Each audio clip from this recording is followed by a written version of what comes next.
I am a liberal. That's right. IG voice all the way, yeah. Recap of my commie stream. Recap of my commie stream. News, drama, and more planes falling out of the sky. Get in now. Why is the Tim Pool beanie on stream? I'm wearing this so that people will think that I am Tim Pool, and therefore apolitical, and therefore not radical, therefore not playing a formative role in what is actually ruining the United States of America and perhaps the entire planet, which is the rising tide of fascist mobilization, but instead the much scarier thing, which is communism. Everybody knows it's a significantly scarier thing. So yeah, I want people to think I'm Tim Pool instead, which is the furthest you can be from communism, because that's significantly scarier than Donald Trump. I want everybody to understand, make no mistake, I'm a serious person who definitely understands things. Very smart, very intelligent. Definitely not a fucking hack ass, failed ass, dumbass fucking comedian. Comedian in air quotes, still doing fucking 2014 memes on the timeline. Well, I'm not on the timeline anymore. I'm actually too scared to be on the timeline, so I just fucking constantly whine about it from behind my Instagram stories, even though I'm a fucking 50-year-old dude with like 3 children, and I spend most of my time online just fucking crying most of it. Anyway, if I was one of those things, then obviously that would be really scary. You know, I'd be really scared of the rising tide of socialism and communism in the United States of America. Ooh, terror. Big terror is what I would say. So that's why I'm looking like Tim Pool today, who surprisingly and completely unrelated to what I was saying. Oh my God, it's fucking 5 a.m. out here, dude. I'm literally oblivious. I'm probably not even making sense right now. What did Tim Pool say recently? Oh, that's interesting. He said, come to the right side. Join the good side, Ethan, he said. Perhaps what I said was completely unrelated. Perhaps it was completely unrelated, or perhaps, I don't know. Maybe it's not. That's not at all what Ethan said. Why are you molding them out?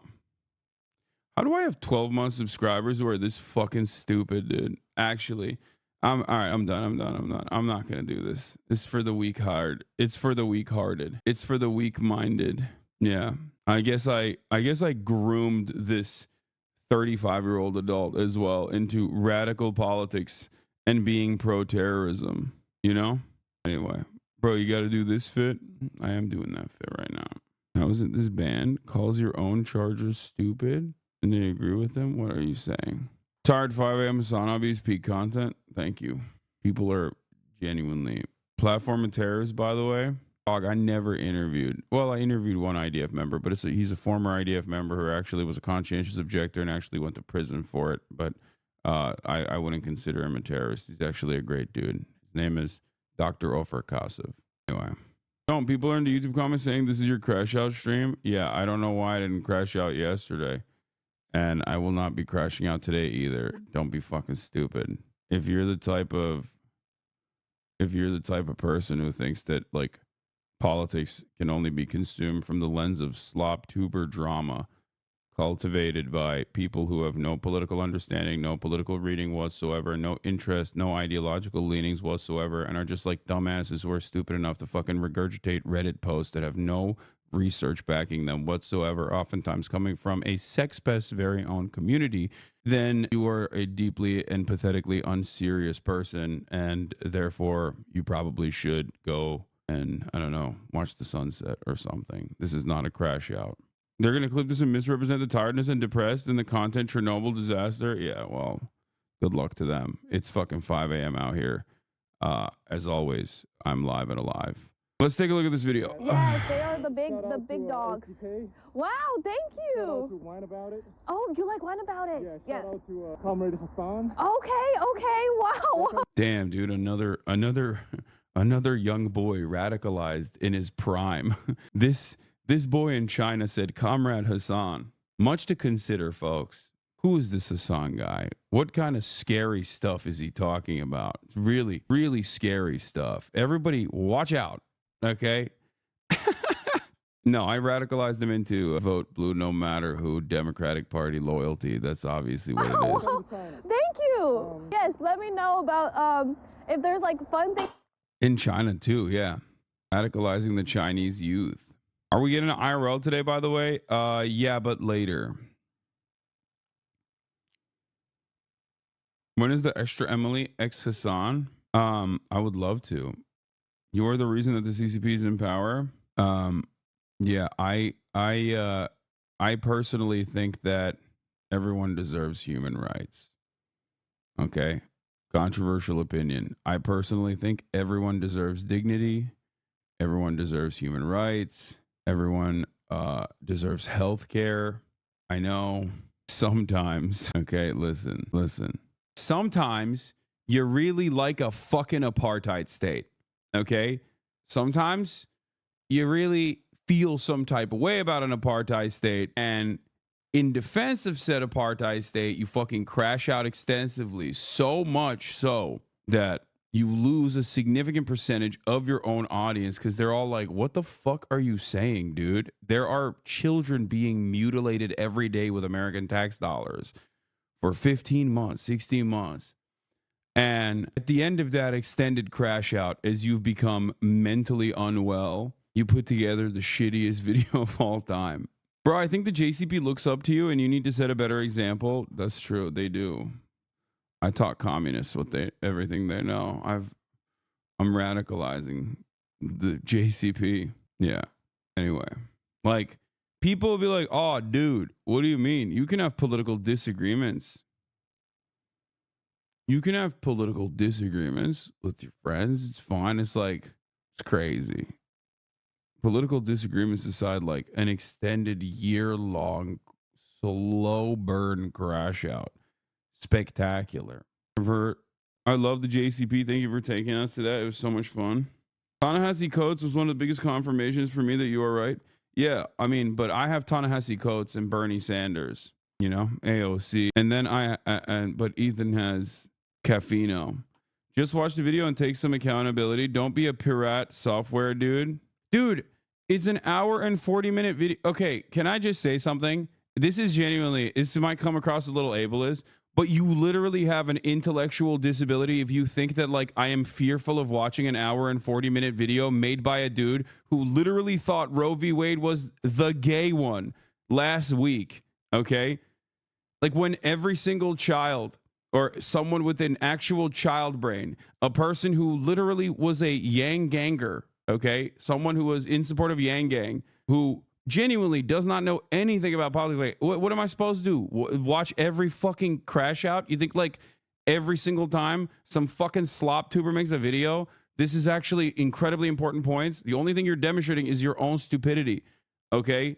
It's an hour and 40 minutes of a sex pests, cults, communities, compiled garbage that he took a week off to literally shave off the fucking serial numbers off of, basically, just so that there wasn't that stink associated with it. Because unfortunately for him, his favorite content creator was outed as a fucking sex pest for consensually and unconsensually recording people while they're having sex and then distributing it to a bunch of other 19-year-old Discord e-girl kittens that he wanted to fuck. Okay? And then all of those videos were leaked a month ago, including videos of him having sex with his ex-wife, who I know for a fact she has mentioned did not give him consent to release those videos to random people. And the idea that this is a deflection is fucking moronic, because I have mentioned every single stupid fucking point brought up a million times over. The reason why chatters are going to bring it up nonstop is so they can get clips, so they can post them on their little streams themselves. Stop paying attention to the fucking idiots with no power. Fucking idiots with a ton of power exist. Exactly. But yeah. Anyway, have fun though. I assume that you guys are going to try and bait me into losing my shit all day. But yeah, there are already 100 responses to every accusation. I know. There's like, you could just go, if you truly are invested in the truth. And I'm sure there are some people. There are others who are just going to come in here and be like, well, I'm going to keep it real, man. You're just like avoiding accountability. Yeah, dude, I am pro-Palestine. That's it. I'm pro-Palestine. Okay. If that's fucking news to you, you are the dumbest baby on the planet. All right. I am pro-Palestine. I am anti-genocide. I am someone who is a leftist. Okay, I'm a leftist. I do not think capitalism is the final evolution of mankind. I think we can evolve beyond it. Okay, there are literally Guantanamo Bay internment prison facilities being set up right now. And if your number one thing is your favorite fucking 50-year-old content creator with 3 children and his endeavors for the past 6 months, you are a deeply unserious person. The only, like, this motherfucker literally only talks about the genocide now when it's to say there's a genocide going on cynically. And his entire fucking baby-brained moronic fan base also reiterate that point over and over again while they think they're making a brilliant point because they misunderstood my initial assessment of the matter, which is that when I'm watching children get mutilated every goddamn day, I think it's a pathetically selfish way to approach that conversation from the personal feelings of a fucking rich 100 millionaire sitting in his fucking Bel Air mansion talking about his own goddamn fucking feelings. Okay? That's it. You can call it fucking crash out all day, every day. I'm a goddamn adult. I'm 33 fucking years old. I'm not going to, cover every moron in their own fucking personal feelings and how hurt they've been. And it's taken a year, okay, for me to actually be open about, for me to finally get to this fucking point. I still wish Ethan well, okay? I do. But goddamn, how fucking selfish, how delusional, how stupid to just, think that anyone outside of your marginal fucking cult that you have whittled away over and over again is going to look at the situation and go, yeah, you know what, dude, you are actually right. You've totally convinced me that baby murder, unlimited baby murder is all right now, actually. That people who call that sort of behavior out are all seemingly radical Islamist extremist terrorists who I will assume are being funded by Qatar or Iran or Saudi Arabia or whatever other fucking Arab nation, because I don't have any understanding of geopolitics anyway. And they're all the same to me. Okay? Go spend time with your fucking kids, man. Holy shit. You look crazy. You look like you're fucking literally losing your mind. And virtually everyone can see it. Do you not have any friends? Listen to your producers. I'm sure they have pulled you aside on the background and been like, hey, Ethan, can you stop doing this? It's very uncomfortable every time the camera pans to them. There's a reason for it, okay? Because everyone around you thinks you're fucking crazy, okay? God, it took this long for me to finally be like, dude, please. You're never going to get better unless you take accountability, okay? Jesus Christ, go to fucking therapy or something. My coffee is here. I had to hold his fucking adult's hand.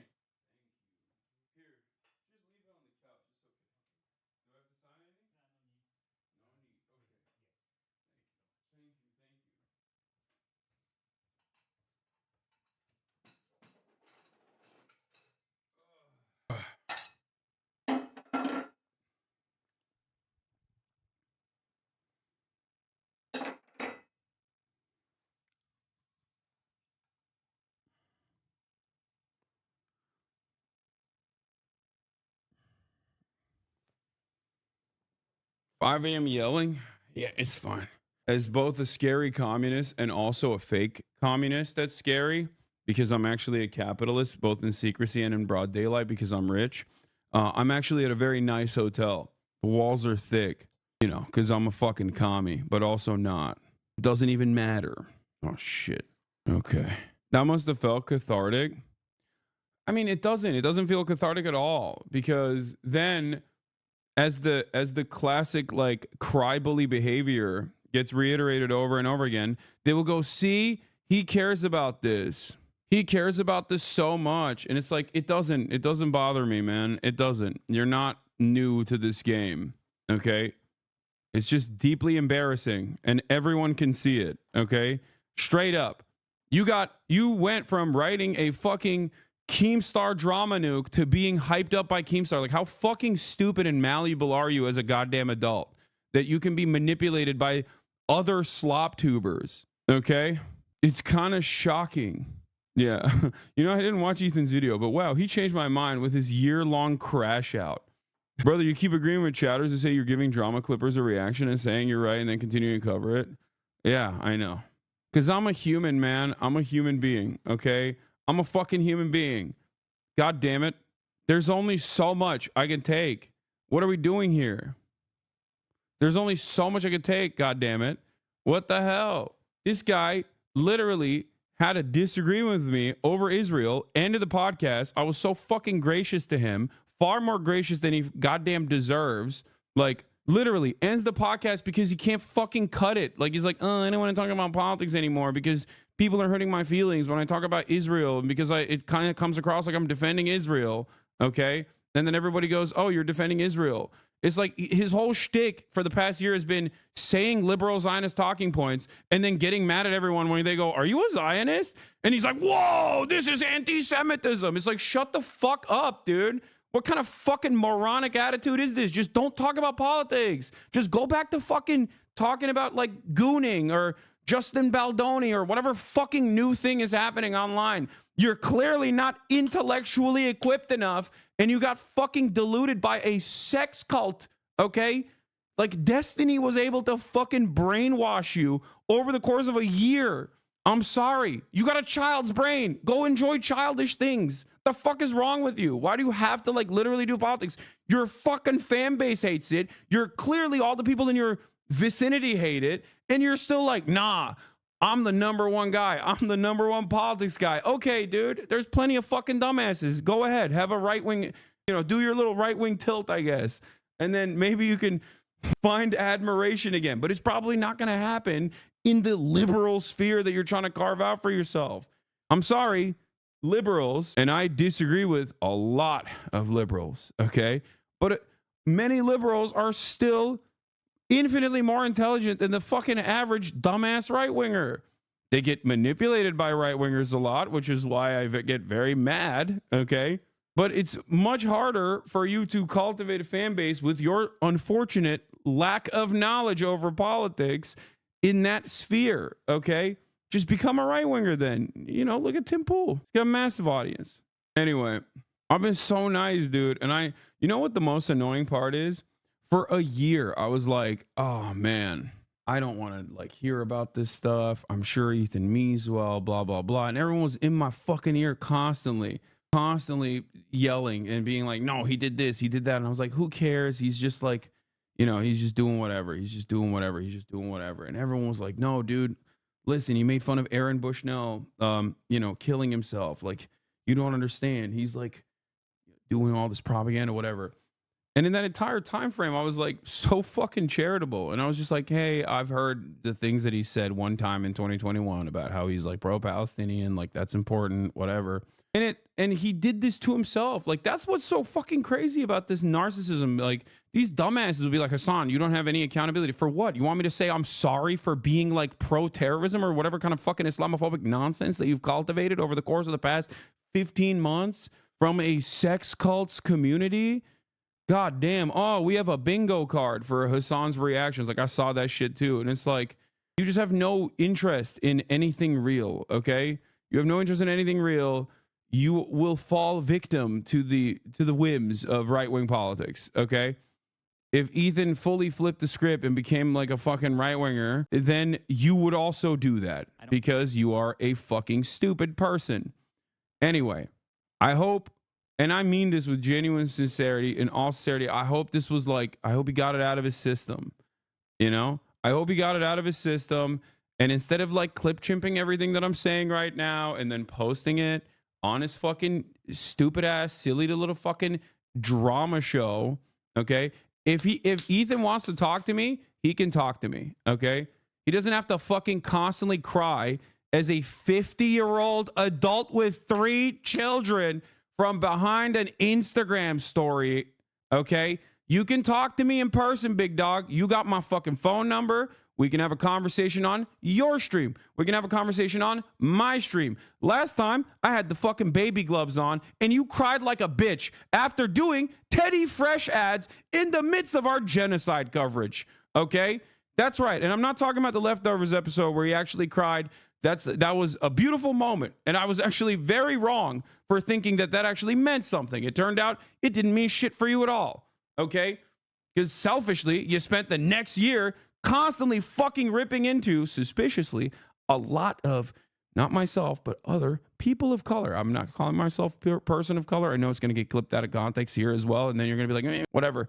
No, just noticing that you have just been going after a lot of people of color, Arabs, Muslims in general, just constantly fucking talking about how scary they are. You know, why are they so scary? I don't know, because maybe you're an Islamophobic moron who fucking retweets or basically tweets out Ben Shapiro quotes about Hamas. Maybe that's the reason why people think you're fucking super pro-Israel, okay? Maybe that's why. No fucking accountability, okay? No accountability whatsoever. Constantly pointing the finger at other people. Oh my God. It can't be me. It can't be the broad reception of my worldview. It cannot be the way that people understand where I'm coming from, okay? The way people have heard the same talking points over and over again from people who are genuinely deeply pro-Israel. Maybe that was the reason why people were saying that. No, it must be because of anti-Semitism. And it's like, it's not as though anti-Semitism isn't increasing. It is, okay? And it's something that I understand. It's something that many of these people that Ethan has falsely smeared as anti-Semitic understand. So especially at a time when there's motherfuckers like Nick Fuentes, Jake Shields, or numerous other like actually anti-Semitic monsters out there who are running rampant, hyper focusing on people who are anti-Zionist and expressly and openly not anti-Semitic is certainly a choice. How good is the Japanese coffee? It's not that good. Also, we are going to be watching a real fucking nuke. Ryan Beard made a nuke about Destiny, who, unlike myself, actually has real major issues, and yet it gets no coverage whatsoever, obviously, because slop tubers also want to suck Destiny's cock and do openly suck Destiny's cock, so it doesn't usually get much motion, unfortunately. Anyway, but Ethan Klein apologizes for platforming Hassan Piker. Is a very funny take. Anyway, I didn't even fucking post it. I went live here. Okay. 52 minutes in. I'm posting it now. I didn't even fucking post a blast off meme. So stupid. Yeah, I'll debate you anytime, anywhere. All right, Ethan? If you want. All right, Ethan? The assumption that I'm afraid of you is so fucking idiotic, okay? Tell your goddamn... Be honest with your fucking fan base, okay? I'll talk to you anytime, any place. Don't fucking... I'm done. I'm done with this nonsense. Like, these fucking morons literally think I'm afraid of a dude who does not know anything about politics and basically just rehashed Willie Mac show and Destiny clips, dude. Like, these guys just literally go to Reddit. That's it. And they just repeat Reddit talking points over and over and over again. It's one of the dumbest fucking things I've ever seen. Yeah, I saw Roman also popped off. Because, dude, if you are even remotely interested in politics, you're going to look at this and go, what the fuck are you saying? Incredible video to drop in the current political climate. Fascist takeover happening in the U.S. and tons of other places. And he drops a 2-hour video on the biggest threat to America is Hassan and communism. Lol. LMFAO even. I fully expect Ethan Klein to become an anti-woke grifter within the next 5 years. So H3H's video on Hassan is dead ass just Red Scare and McCarthyism. I actually haven't even seen anything more pathetic in my life. Bro's trying to pander the last remnants of his right-wing fan base by going after lefty boogeyman streamer right after Trump went as well, and he's doing it also that people forget his controversial Israel takes. Incredible. That's what's so crazy, by the way, which is that there are a million different ways to try and hit me on like drama related shit. Why the fuck would you try to do politics, man? You're so stupid. How fucking narcissistic of you. How unimaginably narcissistic of you to think that you can like write this brilliant, political work. Like, stick to your fucking lane, dude. What is wrong with you? You look like a fucking clown to adults, okay? Maybe not the cultish fans that have stayed behind, you know? People are messaging me saying, Roman, how can you side with Hassan when, he has had terrible Ukraine takes? And I actually agree. I don't watch Hassan for his Ukraine takes. In fact, I don't watch him at all. But I do think he's a good force in today's world. You know what I mean? Like, once again, people are getting deported, Ethan. And you drop in a 2-hour video on Hassan Piker saying that Hassan and communism is actually what's destroying America today, you know? Like, please. If we're choosing between Hassan Piker, who once again talks about real issues and is like, in my opinion, once again, a good force in this world currently, from my point of view, from where I stand, you know what I mean? Who actually talks about real issues, you know, that minorities face and so on. Ethan Klein, though, he just talks about like, you know what, you want to know what's crazy about this? Like, these guys, and this is what's so frustrating to me about like Ethan, I can't believe is a part of this group now. But there are a lot of people online, like, what is his name? Like fucking Turkey Tom or something. Like that's one of those guys.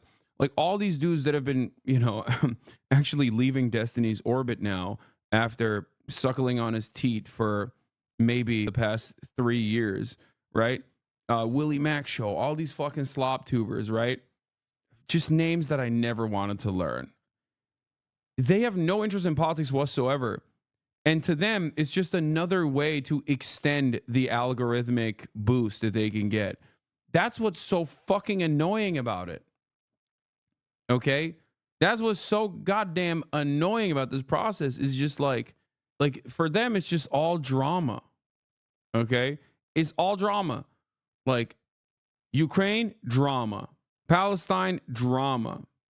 Okay? What is this? I think Ethan just wants to defame you and for you to react by suing him. I'm not even going to watch his fucking video. And by the way, if I did, get great views overall. I'm not even going to dignify it. And you can say it's because I'm scared. Okay? If you are literally the dumbest person in the United States of America, perhaps the entire planet, okay, then yes, you can think that. I am stating it very clearly. Ethan Klein, if you want to have a conversation with me, I am available.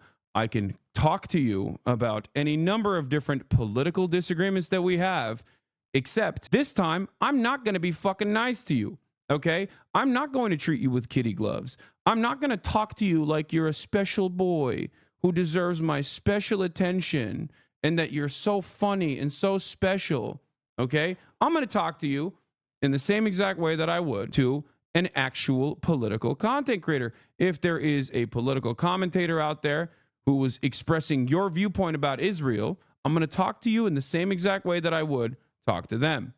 Okay? So if you think that I'm afraid of you, okay, I think you and I both know that that's not the case. I think you and I both know that there's a reason why, despite the fact that you and I have very similar enemies, some of which you've turned into your friends, even after they got, you know, unfortunately they got outed as sex pests, but think you and I both know that I didn't run away from Twitter, okay? I don't have to constantly go to subreddits and clip stuff from those subreddits to post on my Instagram page instead of hanging out with my fucking friends and family. Don't be a fucking idiot. Yeah. Don't try to fucking pull a Sam Cedar on me. Guess you can't really do that with Destiny now, can you? Since, you know, he was outed as a fucking sex pest. It's got to sting a little bit that your number one guy, oh no, that's my guy. That's my little guy. He's my favorite guy. Fuck him at this point. Debating him won't change his mind. I don't give a fuck about changing his mind. I did. Okay. I tried changing his mind. Maybe this time I'll bring Sam Cedar and you'll be the one saying, oh my God, Sam Cedar, what a fucking nightmare. Because, you know, you've been running away from him. Yeah, I wonder why Ethan Klein won't fucking talk to Sam Cedar.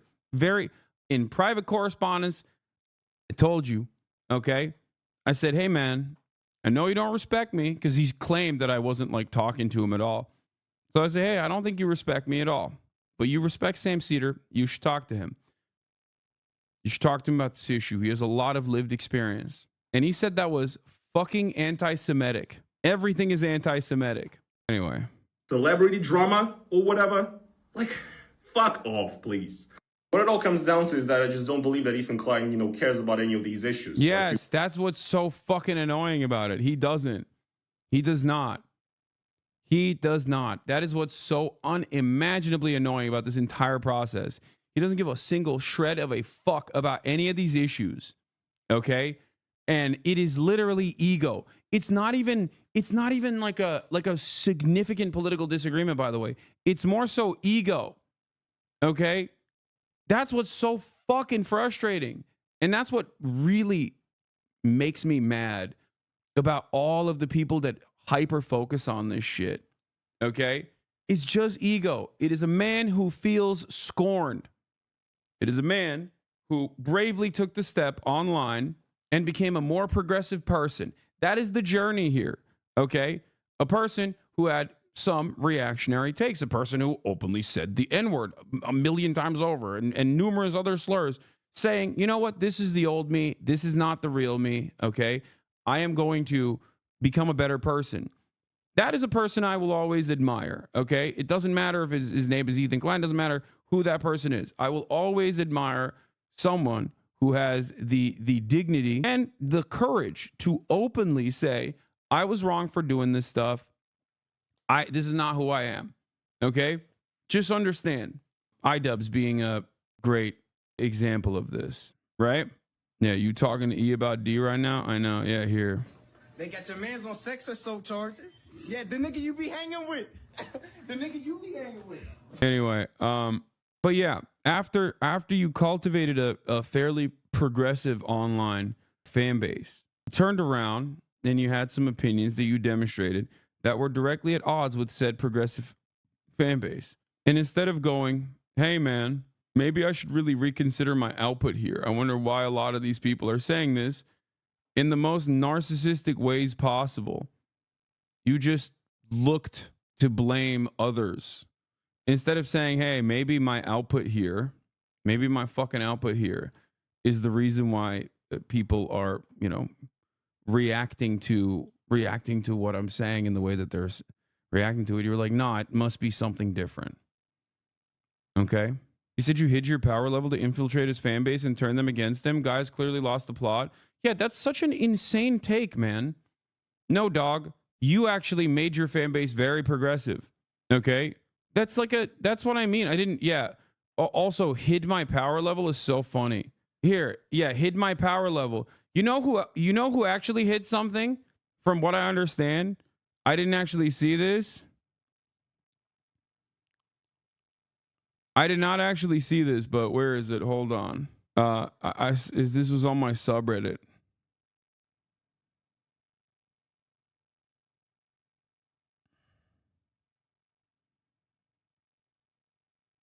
Where the fuck is it? I'm so ill prepared for this type of shit. I should just if I wanted to do reactions, I should just do like an edited one. You know what I mean? Instead of just like fucking doing this shit on stream, because then people just like clip whatever they want to and complain about it. Just skip it. No, I saw Ethan talking about how I was like hiding my political opinions. Okay. All right. And it's basically this. The entire quote unquote content nuke is You're this. also kind of borderline teetering on what would most people say is socialism, my guy. Like, wait, what? Let me tell you something about myself then. I don't give a shit. Yeah, I don't think that the capitalist organization of the economy is adequate. We don't need to have that conversation. But yes. No, there's no way you believe in that. Hey, listen, I'm one of the biggest pocket watchers ever known to man. Like, I've already summed you up in what you make. And I sum up rappers, I sum up entertainers. Look at my guy Kai. I just did a whole little rap sheet of his thing. Socialism is not a poverty cult. You don't have to be poor to be socialist, even though you can still advocate for those who are less fortunate than you. You're also kind of borderline teetering on what would most people say is socialism, my guy. Like, wait, what? Let me tell you something about myself then. Yeah. There you go. What is this? Had a terrifying vision. Not what that means. Had I been duped? Was Hassan... Me, a 40-year-old child, was duped by Hamas Parker. That's it. Hassan groomed me, and I was a neurodivergent minor at the ripe age of 40. It's kind of funny to have it come out the same day as the JCP tour. Yeah, these people are also so fucking narcissistic. They like people that do slop shit. Okay, people that do slop shit are so goddamn narcissistic that they will unironically say stuff like, "Oh, well, he did that because of me" or something. It's like, no, man, I set this up fucking weeks ago. All right, yeah. Bro, he said you hid your views the week you've been promoting, talking to the JCP. Someone like, dude, look at my first interview. Okay. Look at the first interview that I did with Ethan Klein. Okay. Before I ever did the Leftovers podcast, we had an interview. Okay. Please understand something. This is from many, many years ago. Okay. This is me. This is, I guess, a piece from his, I guess this is a piece from his video. Okay. My hiding being a communist. Okay. I had a show on the Young Turks called Agitative Propaganda. Even in these clips, there is a fucking USSR Ushanka behind my head. Okay. Planet. Was I being manipulated this whole time? There is a bust. There is a what is it called? A Matryoshka doll of Vladimir Ilyich Lenin.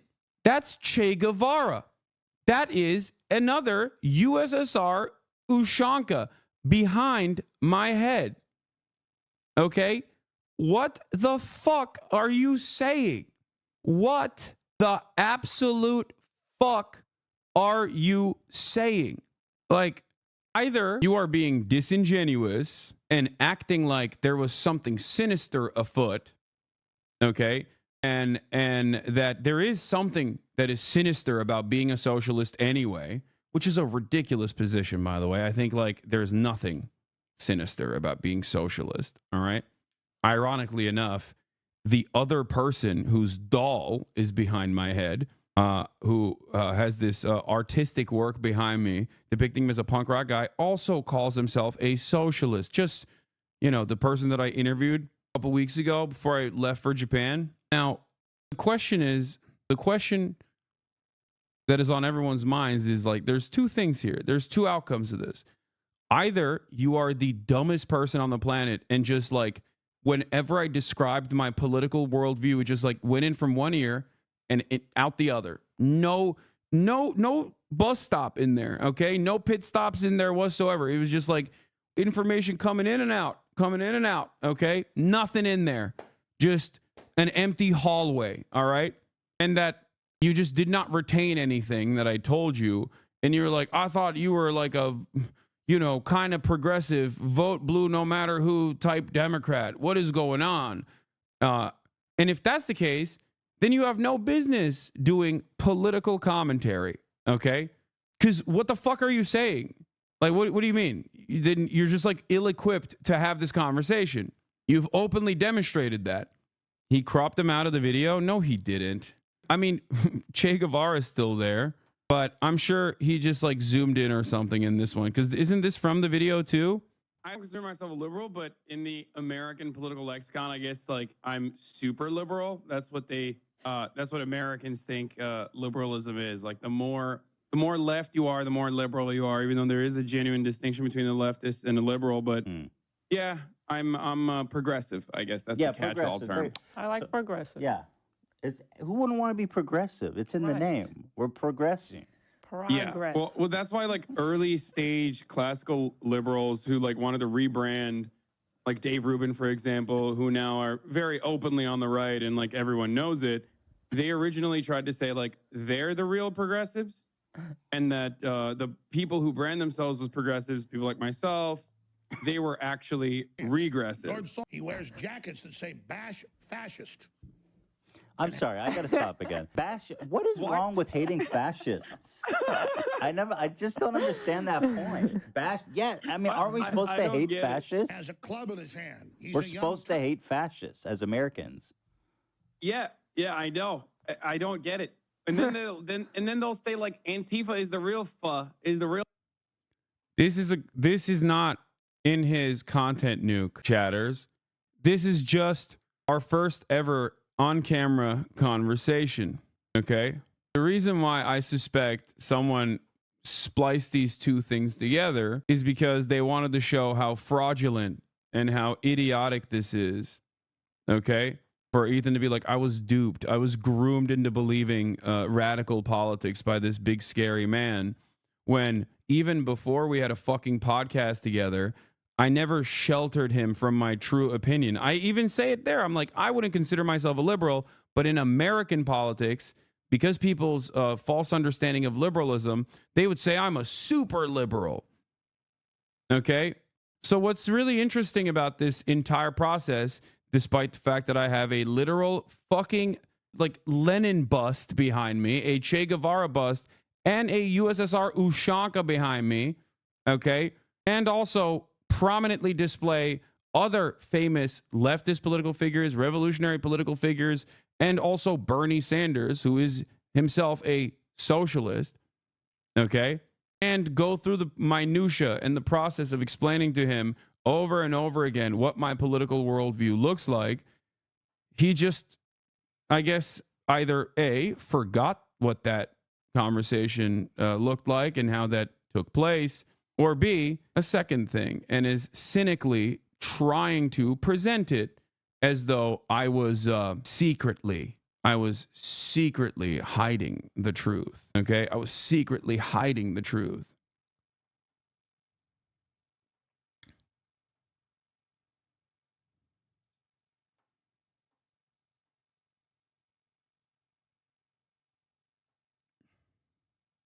Real fascists. Okay, then still bashing the fascists in that circumstance is still good, no? Like, I don't get it. I thought fascism makes was no like the sense. antithesis of everything America stood for. Yeah, But apparently supposed to be. it's supposed to be. Okay, I'll try not to pause, but there's just bad stuff. Turk. They tasted the blood of 1.5 million Christian Armenians, and they'll taste man flesh again. I think he said he thought you were a dem sock like him. First of all, he's not a democratic socialist. Ethan is barely a social democrat. Okay, what are you talking about? There's a distinction between democratic socialism and social democracy. Social democracy is pro-capitalist. I often will openly state that in a place like the United States of America, it is a reactionary shithole where there's no class consciousness whatsoever, that where, you know, social democrats are seen as radicals in this country, okay? And they're still in line with improving the material conditions of the working class in the United States of America, okay? You told Ethan multiple times that you wish you hid being a socialist. That's the other problem. That's the other issue. I've told him before, but that's not my problem. I'm sorry, man. If you don't understand the difference between a democratic socialist and a social democrat, how the fuck is that my fault, dude? I've explained it before. Like, what are we doing here? How, dude, I'm sorry. In the year 2025, we're not doing that. Okay? In the year 2025, we're not gonna let other people's misunderstandings become everybody else's problem, because that's ridiculous. What the fuck? Turn your weapons in. 2. I just jumped in, but didn't this all start because of Gaza? Seems like there were no problems. Yes. No, literally, that's it. People were ruthless to Ethan, okay? It's true. They were. It's true. There were a shit ton of people that were saying some unhinged shit, all right? They were for a year. And there's also a real threat of rising anti-Semitism that's happening in that same time frame, okay? But the problem is, like, while that was going to happen, because there's always a rise in anti-Semitism whenever Israel goes around and says they're killing children for Judaism falsely, right? Turning around and claiming that I'm the reason why all of these people were actively radicalized in the direction of anti-Semitism, mind you. When I spend so much fucking time combating anti-Semitism, so much time educating people on dog whistles, talking about historic fascism, talking about anti-Semitism as a canary in the coal mine of fascism. Like, that's what's so insane about it. It's like, especially coming from a person who knows me, you know what I mean? It's fucking ridiculous. View of turd breath, sink turd breath. Turd breath. Hassan Pecker. What is he even saying? Pecker. Oh, he called him Pecker, but it's obviously Piker. Yeah, it's not even like a Turkish sounding last name. Yeah. It's normally Piker, but still, like, it's pretty funny that he's going out of his way to deliberately, you know, mispronounce it, which I love. Yeah. I love all of that. It's great. And are you... He featured a Sneeko fan anti-Semite stalking E and blamed it on you. Yeah, that fucking weirdo clout shark dating coach cryptocurrency guy that was fucking annoying us at the goddamn Palestinian encampment at UCLA. Okay, I spent most of my time avoiding that dude when he tried to be on camera, when he found out how many fucking people were watching. Ethan, on the other hand, I think had him on his fucking stream. Why? Possibly to make a mockery of like the Palestinian cause by presenting some random fucking douchebag as like the formative pro-Palestinian voice, you know? Remember when that fucking rando came up to us at the UCLA encampment and we avoided him the entire time? Noticeably uncomfortable that he was just like occupying space over and over again. What is this? Here's irrefutable proof that Ethan Klein is directly coordinating his messaging against Hassan with Destiny, accused sex criminal in his community. Yeah, I mean, he does. Of course he does. Look at this, dude. Destiny's like, thank God Ethan is like stupid enough to be fucking hyper focused and hyper fixated on Hassan when virtually everyone, Ethan included, would normally be talking about how Destiny is fucking sharing sex tapes unconsensually with random girls online that he wants to fuck. Okay? He's like, oh, thank God. There it is. Now, it doesn't matter. It doesn't matter. I mean, yeah, he's getting it from sex pest in his community. Okay? Here's a section of leftovers. It doesn't have to be. I think moving America to a purely socialistic society. Instead of, my thing is... What is this? Why is H3 Productions using clearly doctored images? Vote for your favorite 2024 streamer, Rising Stars. I voted Forsen. Rising Star Award, 1227. This award goes to a streamer who had 1,000 viewers. Oh, this was they put Frogan on there as a meme because they're fucking freaks. She was not nominated last year. Yeah, but now they got what they want. Instead of focusing on Epstein, you're succumbing to Ethan. Don't worry, I got that content nuke right here. Shouts out to Ryan Beard. Okay. As far as I understand, like, here's one of the few instances where someone who at least like has a decent understanding of YouTube drama and has like a political perspective has done this. Yeah. I didn't even finish this Roman clip. Ukraine or China, Xinjiang, the Uyghurs or whatever. He's just using these, clips of Hassan saying disagreeable shit to essentially be like, look at this, communist, leftist, very bad. You know what's really funny about it as well, specifically as it pertains to like Xinjiang or even Ukraine, okay? These are nuanced geopolitical subjects, okay? These are nuanced conversations about American foreign policy or American foreign adversaries engaging in ruthless politics, right?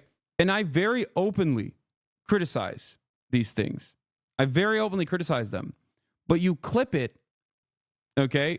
Well, you can clip it in a way to be like, no, he loves it. He loves the shit. He hates the Uyghurs, okay? He hates the Uyghurs.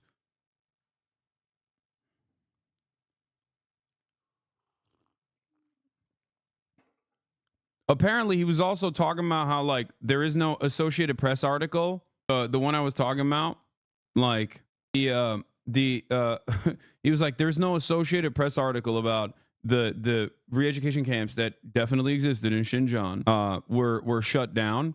And it's like, dude, like that's literally bare minimum. Okay. That is bare minimum research. Like, look at this. Terror and tourism. Xinjiang eases its grip, but fear remains. This is bare fucking minimum research, dude. You couldn't just Google it. You couldn't just Google it. You just you turned around and you said, oh my God. Why so scared? Do I look scared? What are you talking about? You won't watch the video? Brother, instead of demanding I watch the video, demand Ethan talk to me in person. Okay? Because if you think I'm fearful of Ethan Klein and his political prowess, I'm here to tell you I'm not. Okay? Go tell Ethan to have a conversation with me. Okay? Just watch the video. Just watch the video. Why can't he have a conversation with me? Why? Is it perhaps easier to clip things that I'm saying out of context in my reaction? Yeah. Is that why? So that he can shelter his audience? Is that the reason why? Or is it because he's actually fucking afraid? Because I think it's the second thing. Just like he was too scared to talk to Sam Cedar in private. How does no one in Ethan's fan base ask these questions? Just an hour plus of you talking out of context and purposely misconstruing you to give him some moral high ground? So you admit you are afraid to watch the video out of fear of being clipped? No, I've already given my responses. But what? Wait, dude, don't Don't you think it's better to have a conversation directly? I thought you guys loved debate. What's happening? Are you admitting to fucking clipping shit out of context specifically to smear? What? You think this is a fucking own? That's insane. Dude is in here like, hey, I'm here to clip chimp you. Can you please react to the video so I can, clip chimp it instead of, debating Ethan? Why are you admitting to that? That's what you said you were afraid of? I'm not afraid of it, big dog. Let me tell you, I'm saying there's a more productive way to handle this. So if you think I'm like afraid, why wouldn't I be, I'd be running away from having a conversation with Ethan on this. Because they get banned if they do. His chat is very curated. No, I know. This motherfucker clips shit and wants to see it on stream. Trust I can smell that loser. Oh, yeah. Yeah. Linus Tech I'm already tips. kind of regretting the poop storm that is going to envelop the... Yeah. I don't know if I don't know what Hassan's political leanings are. Oh, wait. Here's a Linus Tech Tips video from fucking 2021. Hassan groomed me. He scared me with his radical politics. Anyway, if I was afraid, don't you think I would run away and not want to talk to Ethan? I like that he has hugboxed at least enough people in his community into legitimately believing that I am afraid. I'm afraid of having this conversation with him directly. So I'm telling you right now, okay? I'm not. I will have this conversation with Ethan directly. Well, I hate that I had to do this. I found the first time that fan came onto your stream. Oh, here it is. Yeah. Yeah, there it is. He had no idea what was going on. He just wanted to shout out his channel. He later on asked you twice for an interview, but you say no. He keeps asking if you're a communist. Clearly not an actual fan. If the most clips are out of context, couldn't watching it add the context? Dude wants me to watch the video more than he wants me to debate Ethan. I don't understand. Pothead or pot man. I could be on it. Are you guys doing interviews? I'm Palestinian. I know I look Jewish. I'm Palestinian. Oh, no, we're just streaming. Israeli. I look like Israeli. We're just, the guy, normally the answer would be yes, but he's busy right now. What are you guys doing? What kind of content? We're just streaming. Just live stream. Oh, live streaming? Yeah. Dude, Twitter, bro, you guys on Twitter? Yeah. That shit, you get viral there sometimes or no? Sure. I'm just kidding. I'm a content creator too, bro. Sure. I do content. Yeah, my big fan, dude. Look at, to go into a debate about something, you should first watch the content, right? Or do you go into blind every debate? I go in blind. You want to know why? That's how fucking confident I am in my worldview and in my knowledge in this space. Okay? Also, I'm not going in blind. Let's be real. It's the exact same things I've addressed a million times over. So it's not new nor unique. Having said that, however, this is a very interesting thing. Okay? This is a very interesting thing that I've seen from people where they go, oh, dude, why don't you watch the video? Okay, why wouldn't you want me to just like debate the issues if the issues are related to me? You think I don't know the subject matter very well? I'm the fucking subject matter. What is happening? Yeah, he can just argue the points in the video if he wants to directly to my face, and we can have a conversation about that as well. You would think if you're wrong, you would expose yourself going in raw. Yeah. I don't make content, but I don't know, I don't know what to do. Yeah, doesn't seem like this guy's a big fucking Hasanabi head, even though he was presented as such, weirdly enough. Okay? Okay, let's continue. All right. Hassan duping an elderly 40-year-old. Yeah, I mean, the funniest part about a lot of this is that, like, you can just straight up watch any number of different conversations that me and Ethan have had in this time frame and recognize that and recognize that there is holy fuck, my brain is so fried. A list of his lies, if you want. A list of lies made by Ethan Klein. Ethan claims communism is on the rise. From Elon Nazi saluting at Trump's inauguration to the AfD in Germany, communism is clearly not on the rise. Hassan never introduced himself as a social democrat. Hassan talked about education programs, not re-education camps. Hassan never runs full defense of China, especially regarding their treatment of the Uyghurs. Ethan shares an edited clip that cuts out where Hassan explains that he cannot control his chat from calling Ethan a racist for saying racist things. Yeah, that's another one of these fucking annoying little parts about this back and forth and this drama, which is that, like, the conversation I have with Ethan ended with me saying, Ethan, there's only so much I can do to control the narrative in your favor if you keep saying things that people are going to, people are going to interpret as you being pro-Israel. And it's not because you're Jewish. And even though, to be fair, I'm sure there are plenty of people who are like, oh, he's Jewish, and they suspect you of being pro-Israel and are deeply anti-Semitic, right? Having said that, there are plenty of people in your fan base who aren't anti-Semitic who also absolutely made up their own minds after listening to the way you talk about Gaza. He cuts out continuously, there's only so much I can do, and leaves out, if you continue to say things like this, people are going to think you believe them and get mad at you. Yeah. Shows a random clip of someone being anti-Semitic, claims Hassan does not care about Israelis because of his lack of reaction. Hassan never justifies sexual violence. He routinely says that sexual violence likely occurred during October 7th and regularly cites the UN investigation that had one credible documented instance of sexual violence. He says that the sexual violence that may have happened on October 7th is not a justification for genocide. Hassan never said that Israel should let Hamas enter Israel unrestrained. Dude, it's, for the record, easiest like 500,000 view video of your life if you just like look at all of the clips that Ethan used and go on Twitch, go to the VOD, and extend the clip by like 30 seconds and just be like, this is the full context. Here he is responding to a chatter. Actually, this is not his opinion. This is clearly something that he's responding to that he's reading in chat. Okay? Or this video was clipped to make it seem like, Hassan is advocating for this position when it's actually the exact opposite position he's advocating for. It's like a lot of these guys, my buddy wanted to watch this dumbass video to snark knowing damn well Ethan is a liar. Like, these people just want drama. That's not, that's it. Genuinely, no, people watch this nuke. I know. The only part about this that's like frustrating though, is that there are well-intentioned people that are duped in this process.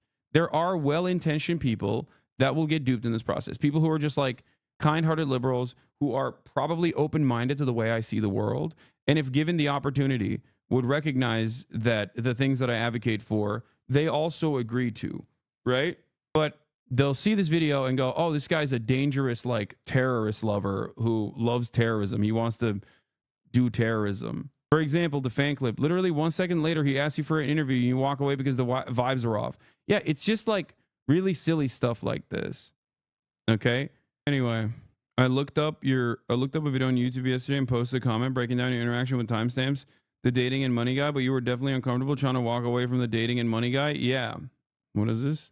There's only so much I can do in terms of like stopping the fucking flow of criticism coming your way when you present yourself a certain way to the broader audience and you don't actually show the audience like what the full. If you just want to have a debate or combo, then why did you ignore his messages? Basement dwelling gremlin. Wait, what?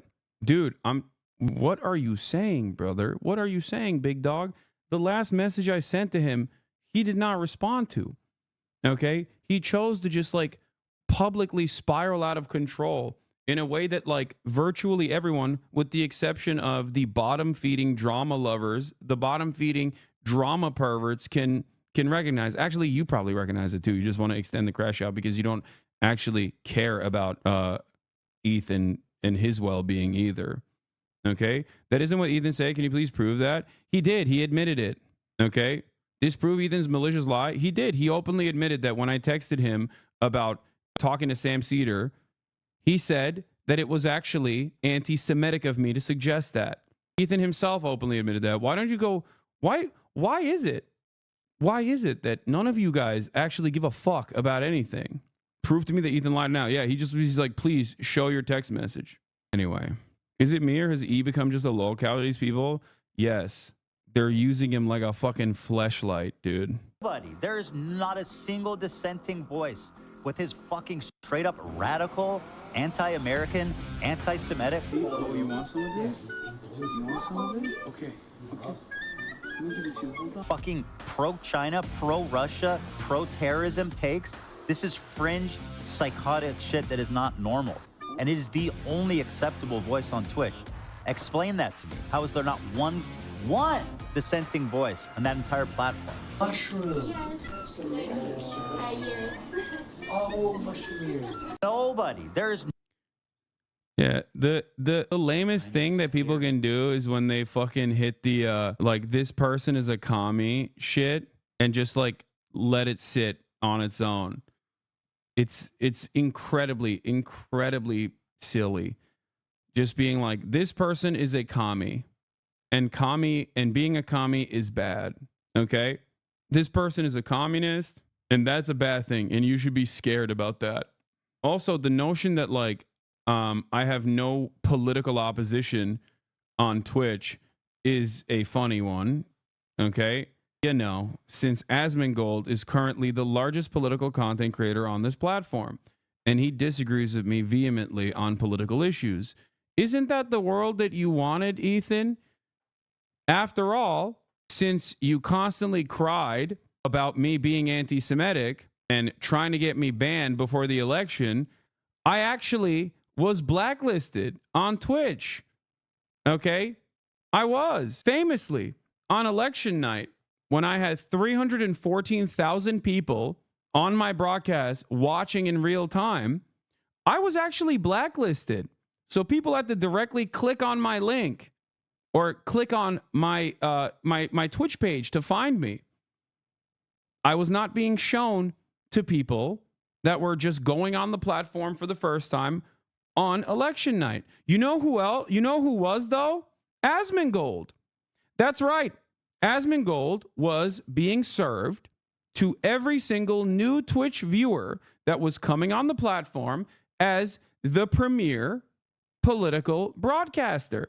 And since then, he has grown tremendously, and it's great for him. He was on the front page on election night. He was on the front page on election night, just like you wanted, Ethan. You said you wanted political opposition to me. Well, there was political opposition to me on election night, and every day since then, as a matter of fact. So much so that Asmongold is a more popular content creator than me in general. He's always been. And now he is the largest political content creator on the platform, you know? So your wishes, bro, so mad it's not him. Nah, he wanted to pop off like Asmongold.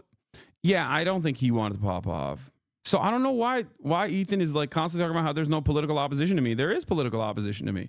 XQC also doesn't agree with me on a lot of political issues. As a matter of fact, many content creators who previously were quote unquote apolitical are coming out, okay? Coming out and showcasing that maybe they're not so apolitical after all. A lot of people have found their courage to say their truth, to speak their piece. And it turns out that you know, Ethan's wishes have been addressed. Thank God. Twitch is now less anti-Semitic because they've uplifted more opposing political voices to someone like myself. In America, communism. In a brief moment, There's something kind of scary brewing in America. Communism. In a brief moment, I'll be going to the Japanese Communist Party's headquarters. This is so dumb. There's something kind of... It's brewing, not just in America. It's brewing in Japan as well. That's because he wanted Epstein on the platform, but he's too much of a coward to say it directly. No, I know. Kind of scary brewing. Anyway. There's something kind of scary brewing. Wait, where's the fucking video? Communism. In a brief moment. Oh, there it is. All right, we're going to get into like the actual news in a second. I can't believe I never even finished this. And, you know, he's just keeping the status quo alive and, you know, making sure that we send 10 more billion to Israel. You know, just got to be quiet about your support for it. I don't know, guys. I don't know. Mara, what is this? Ethan Klein's content nuke about Hassan, and it is nearly 2 hours of McCarthyist drivel spewed by a man with seemingly an increasingly loose grip on reality of... Yeah, the funniest part about this is that, like, even though this is obviously awfully sourced slop, okay, which basically rehashes the same fake drama that Redditors have mostly clipped out of context. Very dedicated Reddit community comprised of a sex pestiny cult leader who has his own personal bone to pick with me, okay? Just watch the video instead of people reacting to it. I am not going to watch the video. I will, however, talk to Ethan directly if he wants my attention that bad. I know that you want me to watch the video. I know that he really wants me to watch the video, but I'll just debate him. If he wants to have this conversation, we can have it. Okay? If you think that I'm afraid of Ethan's brilliant political perspectives. Okay? Oh, and he said nobody knows where these guys are. Oh, yeah, they recently released the crew of the Seas cargo ship Galaxy Leader after the ceasefire was implemented. So the idea that nobody knows where these guys are is also silly. Once again, this is just such bad, like, it's slop. This is what slop is, okay? When you don't actually do your due diligence, when you don't fucking do your due diligence, and you literally just, like, stamp all of this nonsense that you found on fucking subreddits that are obviously geared in a very specific direction, and you just don't even fucking Google something. Like, this isn't meticulous research, dude. Okay? This is not meticulous research. It's not. Like, what are we doing? How is this like... Yeah, why do you have to watch a video of yourself when you said and did whatever you were supposed to watch? You don't understand. It's because these guys want to make clips. That's it. They want to make more clips. And, you know, that's pretty much the reason. He did say it directly, actually. In the video, he directly complains about Epstein being banned off Twitch and defends Dan Saltman. Yeah, which is also wild. You know, I'll say this much, okay? As far as, like, the drama tubers in the Keemstar orbit, one thing that they always thought was a sacred cow that they never touched was people's bags, right? Like, going after people's advertisers. I guess all of that, you know, fell apart when Dan Saltman and Epstein very clearly and deliberately created a Discord brigade server with the express purpose of going after every single advertiser that would that advertised on Twitch to create what they called the adpocalypse. And Ethan totally fucking add fuel to the flame. What happened? What happened to all of these people that used to do call outs on things like that? I thought YouTubers, even on the drama side, given their own personal interest in maintaining like some kind of parity here, all right, and create like a protective barrier for themselves, had this consistently held principle that you don't fucking constantly push for people's advertisers to get taken away, which I don't have any, which is why they didn't even fucking go after my advertisers. They just went after Twitch, right? And they lied about it. They lied about so many things, saying that Twitch is anti-Semitic. Okay? Yeah. Here it is. Twitch never banned Israel. 95,000 new accounts were created, and Bloomberg News exposed Dan and Destiny for lying, but they covered it up and they deceived Ethan Klein. Here is r/YouTube drama. It's so crazy because there's like an entire Bloomberg article dedicated to this, which again, Ethan could read. She should lose her job and either be suspended for a year or never be hired again. I just saw something. Okay. I understand what happened here. The emails accused Twitch of suspending all Israeli accounts for a year. Claim the company debunked. Yeah, go back. Do you see what she did? Well, like that would be an egregious. That's like journalistic malpractice. That's a fabricated quote. I don't understand how this happens though. Like how does someone keep their job after doing this type of shit? Because like the thing is, I sent this to the editor and I said this was incorrect and that I've never said this. Okay. You're sure that your emails don't have the? Yes. You sure? Yes. You can go to the site and click the button. It's been the same. Why would I ever say that they suspended Israeli users? I know that's not true. No one would ever say that. I've never said this, and they're saying that I have said this. I did. Listen, I sent an email to the editor, and I said I demanded a retraction or a correction on it. If they don't... Does he live in your head rent-free? Who? Your mom? Careful you get banned off X now, shrug. I'm a white male chatting. Fuck it. I will sue him. Oh, no, wait, hold on. Forget it. Delete this part of the VOD. Okay.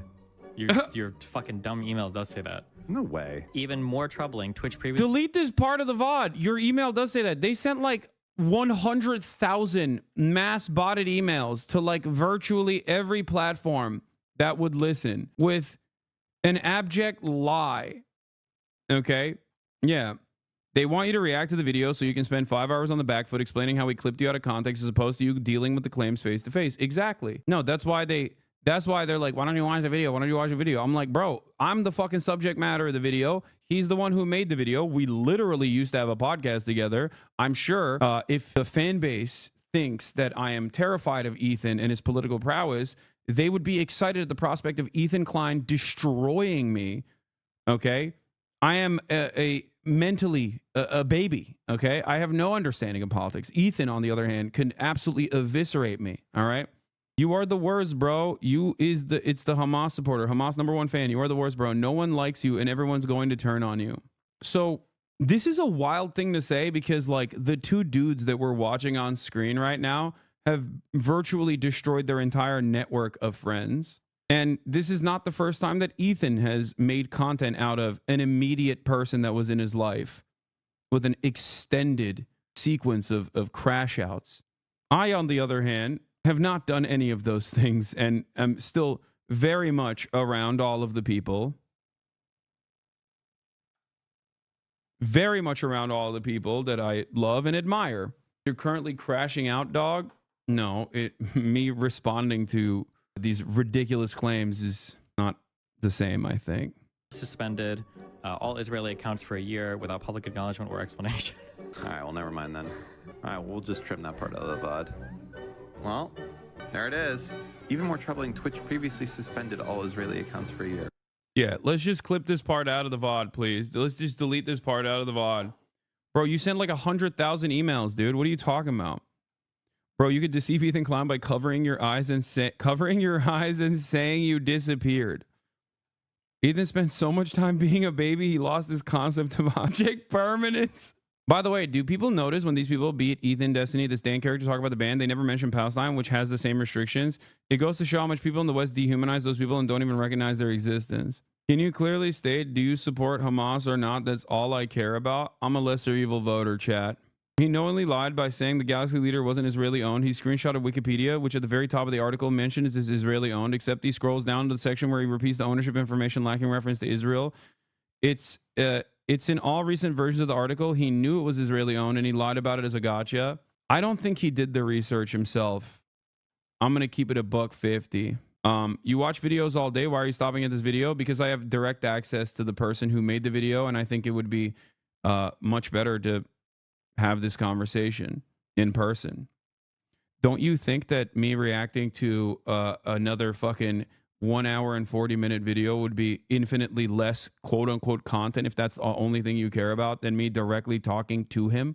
Also, it feels like you guys get really pressed that I'm not watching it. And that's the funniest thing. There's like this thing that the Destiny community created called the Hassan method, right? They're like, oh, the Hassan method. Like he's just like avoiding responsibility or whatever. I'm like, okay. Yeah, I'm not avoiding responsibility. I'm not running. I'm not ducking Ethan at all. I'll talk to him. Maybe I'll even have Sam Cedar attend. Will you live stream the Ethan convo? Yeah. No, of course. Yeah, I don't want to steal Ethan's labor by watching. The property and migrate to the only place in the world that would accept them, which was... That is literally so far from reality. What are you talking about? The only place in the world that would accept them. You talking about America, bro? You talking about Canada? What are you talking about? The only place in the world that would accept them. How can you even say those lines seriously? That's crazy. Israel. The irony of this whole situation. That's insane. Why would you say that? Fuck. You could say maybe the only place in the world where they are the dominant or were aspiring to be the dominant faction. At that time they weren't. No, I don't know. That's just insane. That's just literally wrong. To leave their homes, their lives, the property, and migrate to the only place in the world wrong that would accept them, which was Israel. The Not true. irony of this whole situation is that after the 1948 war, when Israel won the war to declare its independence. Oh.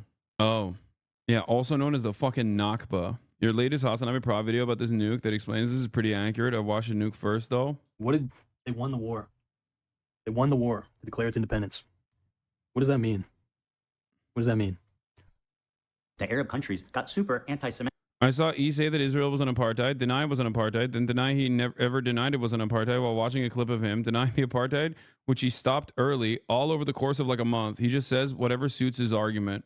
Yeah, I wonder what Israel's war of independence looked like. Did you notice he has your stream in the background? Yeah, I don't know why he like, is it like a haha, I'm like crazy, I've been obsessively tracking this man for the past couple of months like as a joke? Or is it more so that like, you know, he actually is kind of losing it a little bit And he just thought maybe he could make a joke about it, and therefore people would think, oh, he's just doing this as a joke. I don't know. Bro. What are you? Oh my God, I can't handle it. Is he really trying to make it seem like that's irrational? After those dumb fucking Arabs lost the war, they got super fucking butthurt about it and started expelling their Jews. It's like, there's cause and effect, bro. Again, won the war. Yeah, okay, after the Israelis killed a massive amount of fucking Palestinians, other predominantly Muslim countries, the people got pissed off and they became unstable, or other Jews across the world. Ethan's literally giving the arguments that makes the inception and the way that the Israeli elite have been navigating. Basically, it confirms that the way that the Israeli elite have navigated have caused Jews around the world to be fucking prejudiced against. Anyway, against their own Jewish citizenry that had nothing to do with Israel. True. I think him having your gameplay up is to say, but Hassan, how can you play games while there's a genocide? Yeah, that's like one of the grossest misrepresentations from that side. Like the Diddy Gears and Ethan and all these other fucking slop tubers, is the notion that I said like, oh, I can't have these conversations. There's an ongoing genocide. I know they'll like clip it. I guess they probably like clipped it in a way where it makes it seem like I'm saying like, oh, I'm too busy. No, the point I was making is that I think it's pathetic and incredibly selfish to make an ongoing genocide about your own personal feelings. Okay?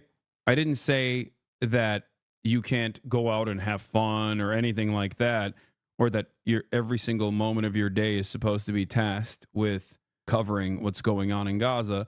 Make no mistake, Ethan has rarely covered what's going on in Gaza from the perspective that actually demonstrates empathy to the Palestinians, and has spent the overwhelming majority of his past 16 months of talking about Israel either, one, shitting on pro-Palestinian people, two, shitting on pro-Palestinian activists, three, minimizing the pro-Palestinian movement, four, directly claiming that the pro-Palestinian movement is anti-Semitic, and saying all of the people who are pro-Palestinian are anti-Semitic as well.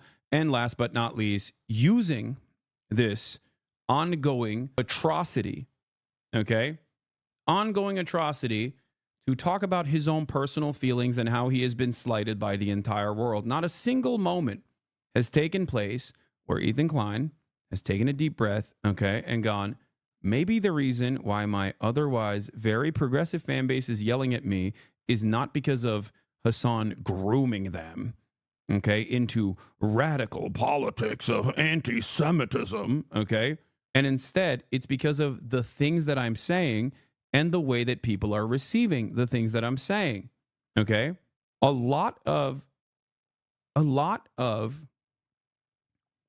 Ethan's mania over the course of the past year was addressed before Leftovers officially ended.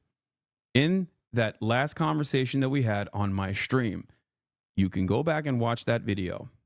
That's it. He genuinely hates you, bro. I know he does. I wish him well regardless.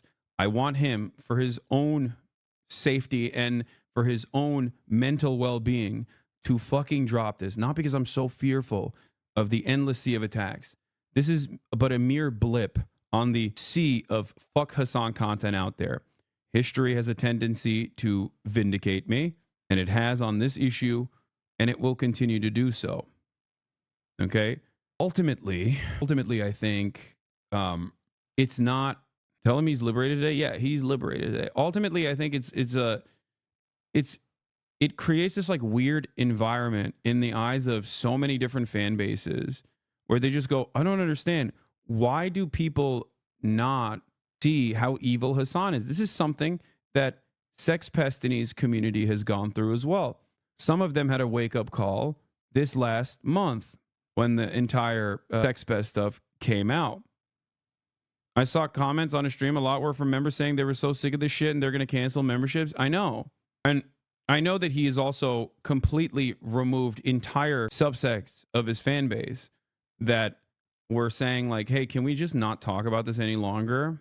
He makes it seem like you're saying I can't do anything else at all while there's a genocide happening. He literally made fun of you for going to Disney during a genocide. Your point was never that you can't care about other things while a genocide is happening. Your point was that when discussing Gaza specifically, you should focus on the genocide and not your own feelings being hurt. Exactly. No, that's it. I think that there are interesting conversations to be had surrounding Gaza, surrounding Israel. But you know what's not a very interesting conversation, in my opinion? An incredibly wealthy, spoiled man-child's own personal fucking feelings about how his own fan base now gets mad at him for his takes on Israel that are damn near identical to some of the most reactionary pro-Israel takes I have heard. Okay? That's it. That's it. Like, having a conversation like that when talking about Gaza is so fucking insane. Yeah. You donated to the Watch this video from November 10th, 2023 and see for yourself a month after October 7. Okay?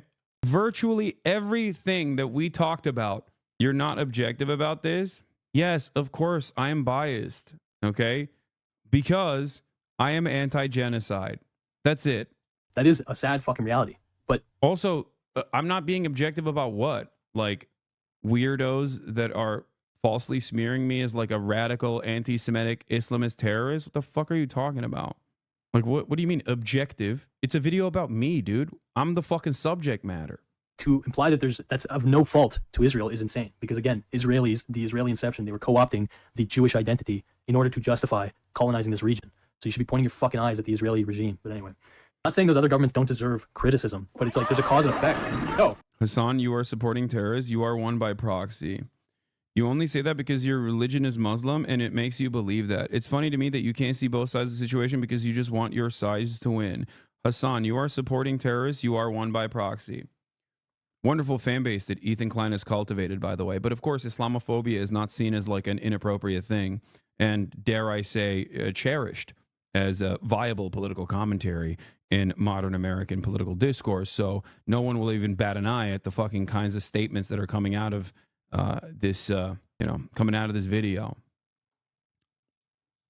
Damon, thank you, bro, for the 50 bones. Damn. I just hope the rest of the general public watching his video will see through how disingenuous this is. It's insane. It actually, like, when I heard that, my fucking spine vibrated, bro. And I know that this is going to be so intense because we have over an hour left, bro. Over an hour left, man. Holy fuck. I can't handle this, honest to God. The reason it pisses me off, bro. The reason it sincerely pisses me off is because we are so carelessly stomping into very fucking nuanced global conflicts throughout the last 100, 200 years. Terrorist sympathizer confirmed on multiple instances had a terrorist on stream. I hope Trump's birthright citizenship reversal includes deporting Hassan. Cool, man. You can't handle one another. Democrats come at you like this. What? Democrats come at me like this? What are you talking about? You might actually care, but I'm not sure. I'm not a fan of either or anyone. The public's uneducated on the religious aspects of this. If you really think your streamer who you are is going to solve this problem, the real truth is you're just making money off of it. Like you told everyone, you might actually care, but I'm not sure. You can't handle one other Democrats come at you like this. Okay. Now, do you get to turn around and say Ethan is weaponizing his entire community to try and kill you for being Muslim? You shouldn't, but it's obvious how silly he is. Yeah, exactly. Yeah. Yeah. The other person is bringing up really funny points. He's like, no, it's definitely about Islam and Judaism for sure. For sure, man. All in the service of owning Hassan. What a waste. What a fucking waste.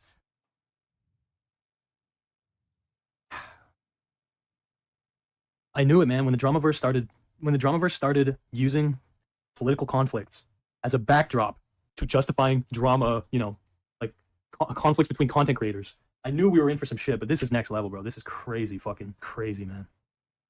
They were forced to leave. Oh, by the way, it's February 1st. So tariffs have officially been imposed on Mexico, Canada, and China. JD Pondon strikes again.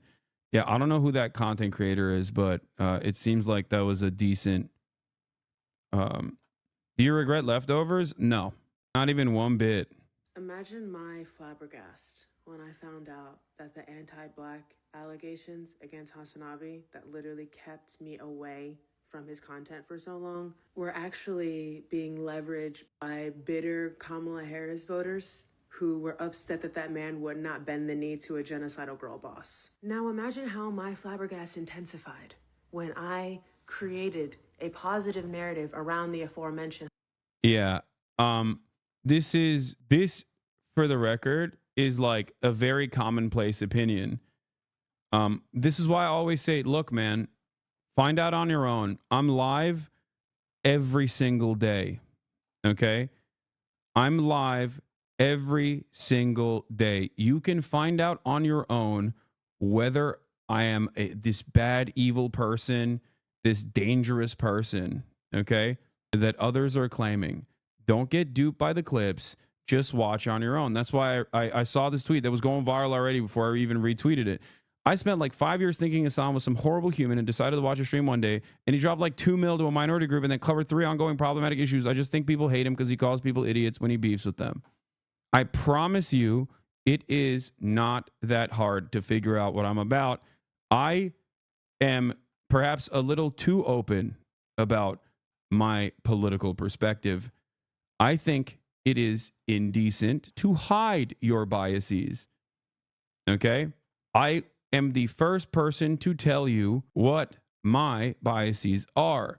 I believe that everyone has a political bias, and I think it's important to openly mention what your political biases are. That's why I say what I believe. I don't try to lie to you and make it seem like this is a neutral perspective. Many people do this instead. They say, oh, I'm coming at this from a position of neutrality. Okay? What about you saying you water down your stances to get people in the door? Great question. It's called being a normal person. If I were to go into dialectical materialism with every random person, people would look at me like I'm the most autistic man on the planet. Okay? That's it. You might consider, by the way, where did you get that information from? Oh, that's right. I fucking revealed it. Further evidence that I am, once again, honest to a fucking fault. That's it. It's not a secret. It's not a fucking secret. 90% of the time, my haters will literally act like they have uncovered the secret truth when it's something that I have voluntarily revealed. Okay? And then they just lie about it too. They just add like lies to it. Why are you hiding the thing you said yourself? Is half of the time, that's what people are basically stating is like, well, I saw a clip of you openly admitting that you do this thing. Why are you hiding this? And it's like, no, it's not only something that I openly mention all the time. It's something that I tell chatters as well. It's something that I tell chatters to do as well. Be fucking normal. Okay? Be normal, be normal, be normal, be normal. When you talk to people, you don't have to immediately fucking dive into like theory or whatever. Okay? Find identifiable. This is, by the way, what I'm explaining to you is like a very easy to understand first principle of organizing in general. Okay?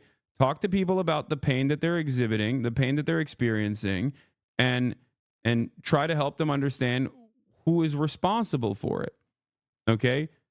Move their attention away from these quote unquote minority targets, marginalized targets, DEI, or any number of different nonsense that like Republicans point to in an effort to deflect away from the true vectors of pain. Okay? And reorient their attention to the actual people that are causing harm in their lives. That's it. People act like the alt-right don't do this too. There's a difference. I openly state that I do this. And if you have no understanding of politics whatsoever, you will say, oh, well, that's the same as like Nick Fuentes hiding his power level. It's like, well, one, I'm not hiding my power level. Okay. I'm openly stating what my politics are.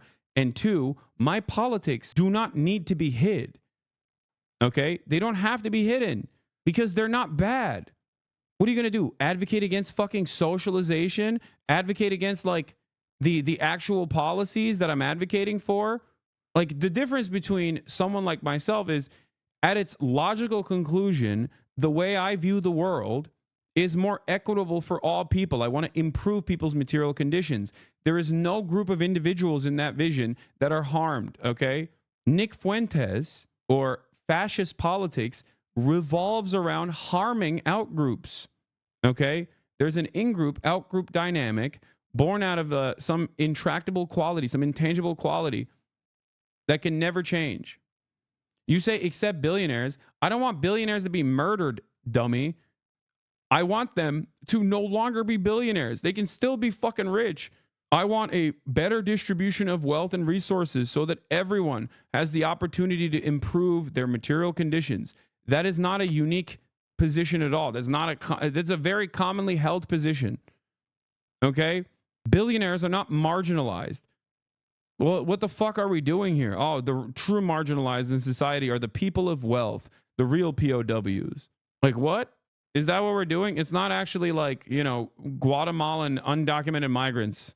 It's actually the people of wealth, the POWs. Literally a moderate left position, which goes to show how silly these attacks all are. That's it. But yeah, if you're feeling some type of way about the way that I've been presented, if your friends are feeling some type of way about the way I've been presented online, then, you know, get them to watch one video about any subject matter that they have knowledge over and care about, and they will very quickly find out that they've been duped. The thing I will never understand, however, is that, like, why don't these guys get mad at the people who have duped them, right? Why don't they get mad at the people who have lied to them? I don't understand it. Hasanabi for leveraging his ability to fit squarely within Eurocentric beauty standards to bear a symbol of resistance, which overall makes symbols of resistance more socially acceptable. Therefore, this is a net good. And then a black person comments that actually they're disappointed in me for uplifting someone who is so clearly anti-black. And when they were prompted to provide evidence, they said that apparently Hassan Piker leveraged his fan base to dogpile on a black woman. But the black woman was who?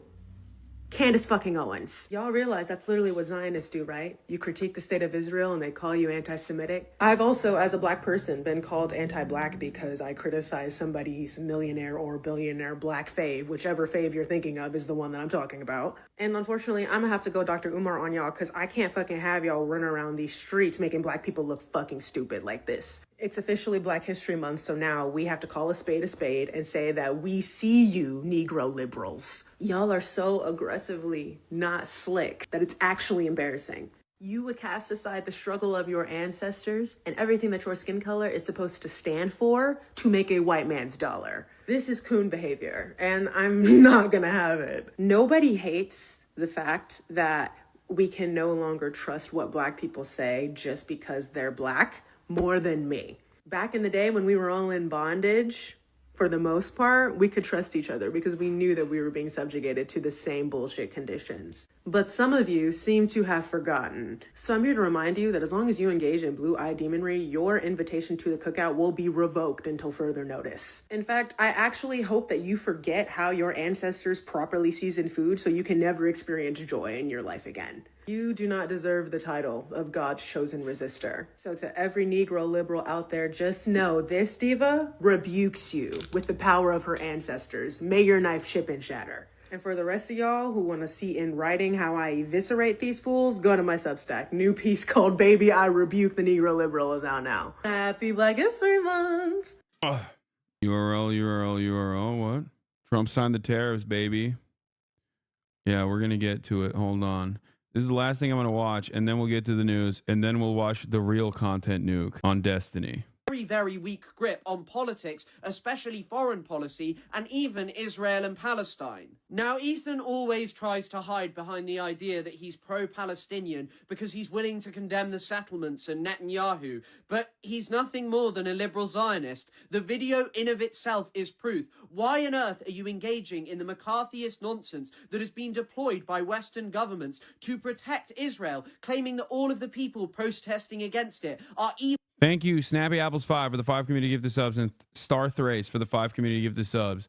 One other thing that I've seen is that a lot of people have been preying on my downfall in perpetuity for the past decade at this point of my professional media career. And they just keep saying I've fallen off now. And I feel like at this point, they're just kind of, they moved away from like wish casting, and they're just denying abject reality. It's the China is going to collapse any day now meme, but against a fucking content creator, I guess, which is crazy. Yeah, while you're preying on my downfall, I'm preying on my haters, hopefully getting better. Phase up. Evil terror sympathizers who want to destroy America and the West. The fact is that these people are sick of the horrifying violence that America and its little colonies like Israel inflict on people all over the world. And I think it bears mentioning, as Bad Empanada has. Yeah, you influence a lot of creators outside the US. Like we have a Romanian leftist streamer who started around the same time as you. Great.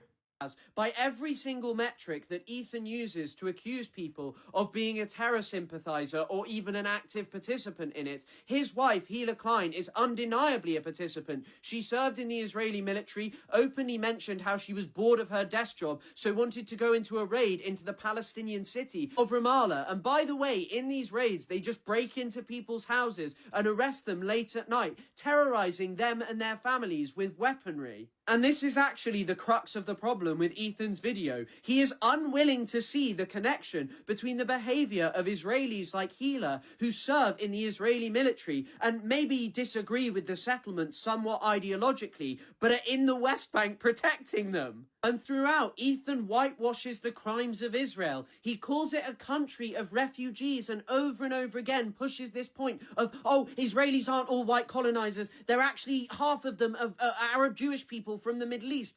But this doesn't change anything. The Arab Jewish people were brought over as part of the Zionist project. In fact, they were only brought after the Second World War because there were not many Jewish people left in Europe because of the extermination that had occurred against them. And the reason it wasn't done until after the Second World War is because Israel was a colonial project made up of Europeans, and you can literally read the opinions of their first leader, David Ben-Gurion, about the Mizrahi people. He did not like them at all. And this is because Israel was a racist settler colonial project that wanted nothing to do with the native and indigenous people of the Middle East, but rather, as Theodor Herzl put it, to form a rampart of Europe juxtaposed against barbarism.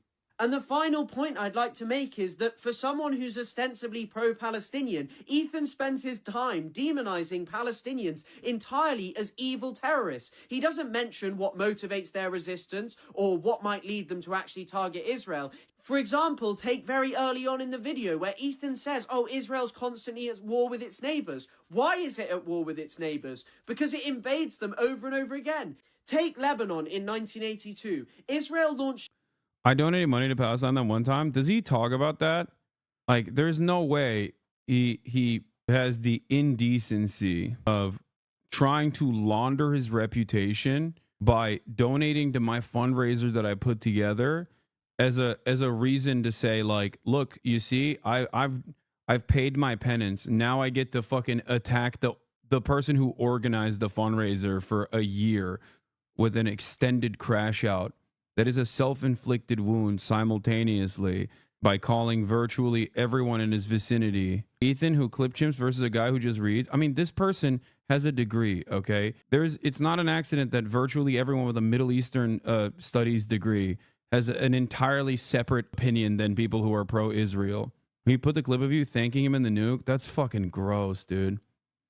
Yeah, I guess, yeah, bro did tithing and paid his way into being pro-Palestinian. No, he did his tithing, so now he can, like, advocate to ban and censor everyone who is pro-Palestinian, okay? You don't understand. Invasion of the country premised on absolute nonsense of destroying the Palestinian Liberation Organization, because like Ethan is claiming about Hamas... If you're going to talk about this as much, why not just watch it and respond in full? It'll suck, but it'll be like their main criticism of you. No, to them, you know, if anyone in the wild goes, hey, why don't you watch the video? Tell them, why doesn't Ethan talk to Hassan publicly? Yeah, because they're going to criticize it regardless. I'm not going to sit through 2 hours. You can bring up all of those points in person if you would like to, you know?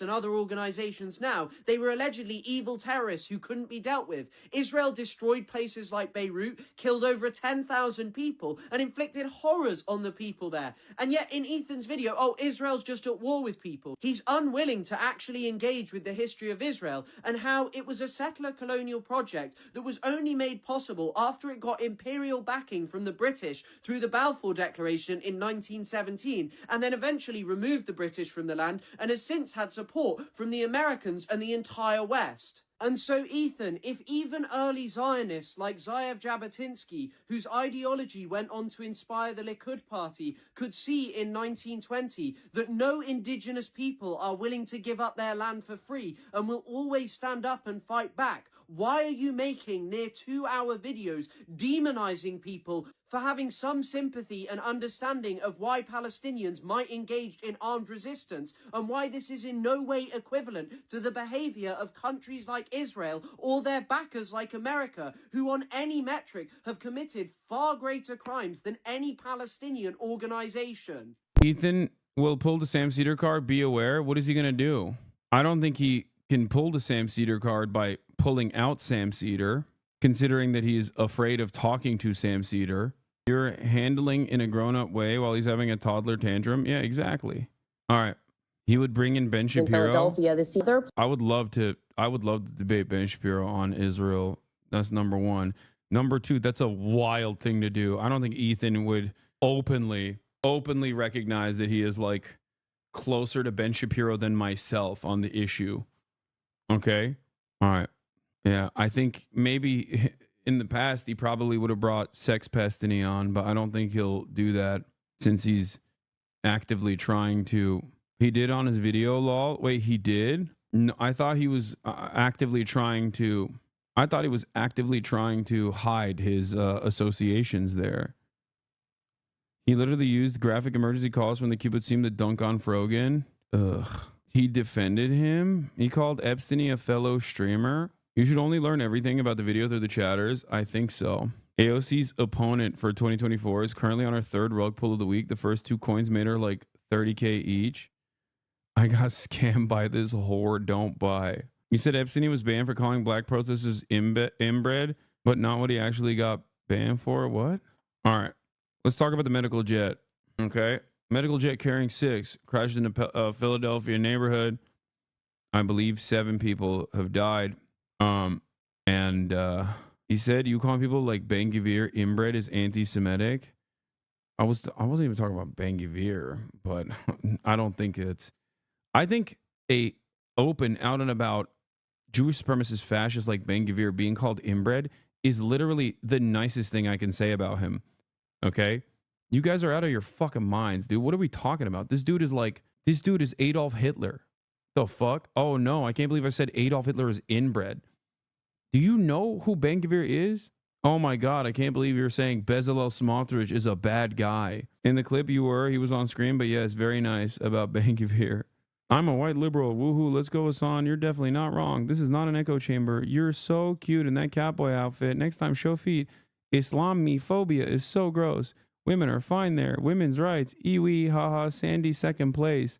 I mean, Hassan, you're cute. The death camps aren't real in China, so hot. There's got to be like a 35-year-old man, right?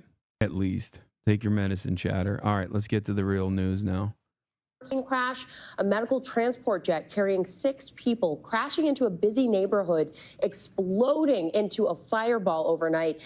Here right now is a live look over the area where you can see that massive debris field. This is thanks to our station, WPVI's helicopter, where you can just see that debris littered around the street where there are businesses and homes nearby. The extent of the damage is extensive. ABC's Stephanie Ramos joins us live there now. Good morning to you, Stephanie. You came from D.C., stopped in Philly just after we learned about this plane crash last night. That's right, Janae. And in that medical jet coming down in this northeast Philadelphia neighborhood like a lawn dart. No one on board survived, and several people on the ground were injured. That's a whole plane right there burning, y'all. Overnight, a massive inferno in northeast Philadelphia after a medical transport jet crashed into a residential neighborhood.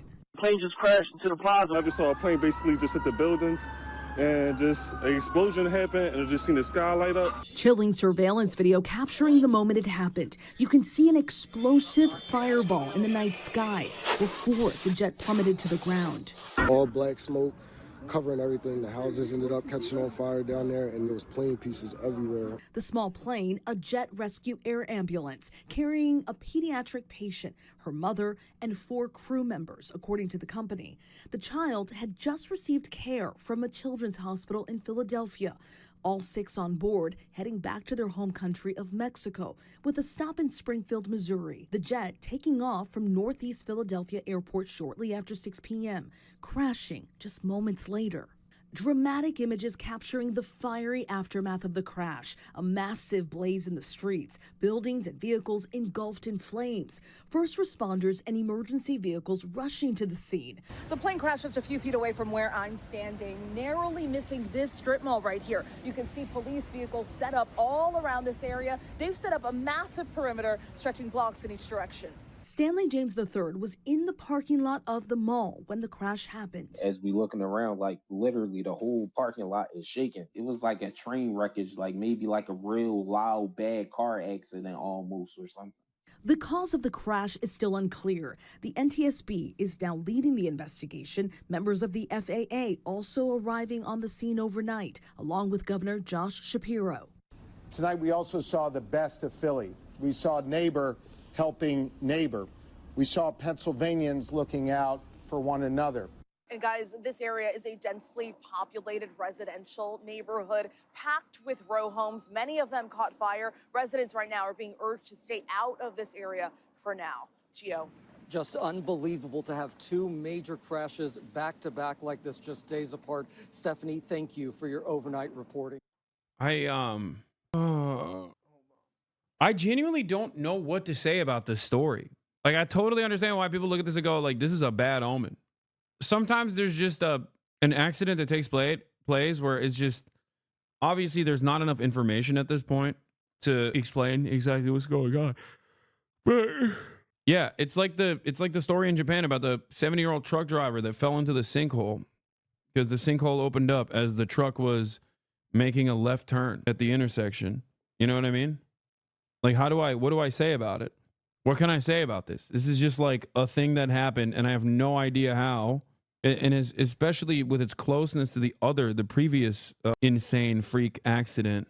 Like, yeah, it was crazy. A sinkhole swallowed a truck driver in Japan. It's expanding and the residents are worried. Yeah. In Saitama, about 18 miles north of Japan's capital, opened up swallowing a 3-ton truck and its driver, a 74-year-old man, prompting a rescue mission. Now in its 4th day. The inside is gouging and it's getting bigger every day, the official from Saitama Prefecture's Sewage Works Division said. Dude, I don't understand how sinkholes work at all. Like, that's definitely a thing that weirds me out. There's 1,000 of these sorts of crashes a year from what I understand. They don't normally get as much coverage, so I wonder if this is a result of his proximity. No, this is... No. There are small plane crashes and incidents such as this one that take place, but usually it's not a fiery inferno. Okay, and it doesn't crash directly into the middle of a populated area. Okay, 7 people died, and the plane directly slammed into the middle of the plane slammed into the middle of a crowded neighborhood. Here's the impact crater it created. It's an air ambulance that's unique, and it's an air ambulance that crashed on top of a crowded Philadelphia neighborhood. Just a little bit about the flight itself. The flight originated at Opelika, Florida, yesterday afternoon about 12 p.m. The aircraft arrived at Northeast Philadelphia Airport around 2:15 p.m. in the afternoon. It was on the ground for a few hours and departed runway 24 at about 6:06 p.m. And it was, like we said, it was dark at the time and instrument conditions.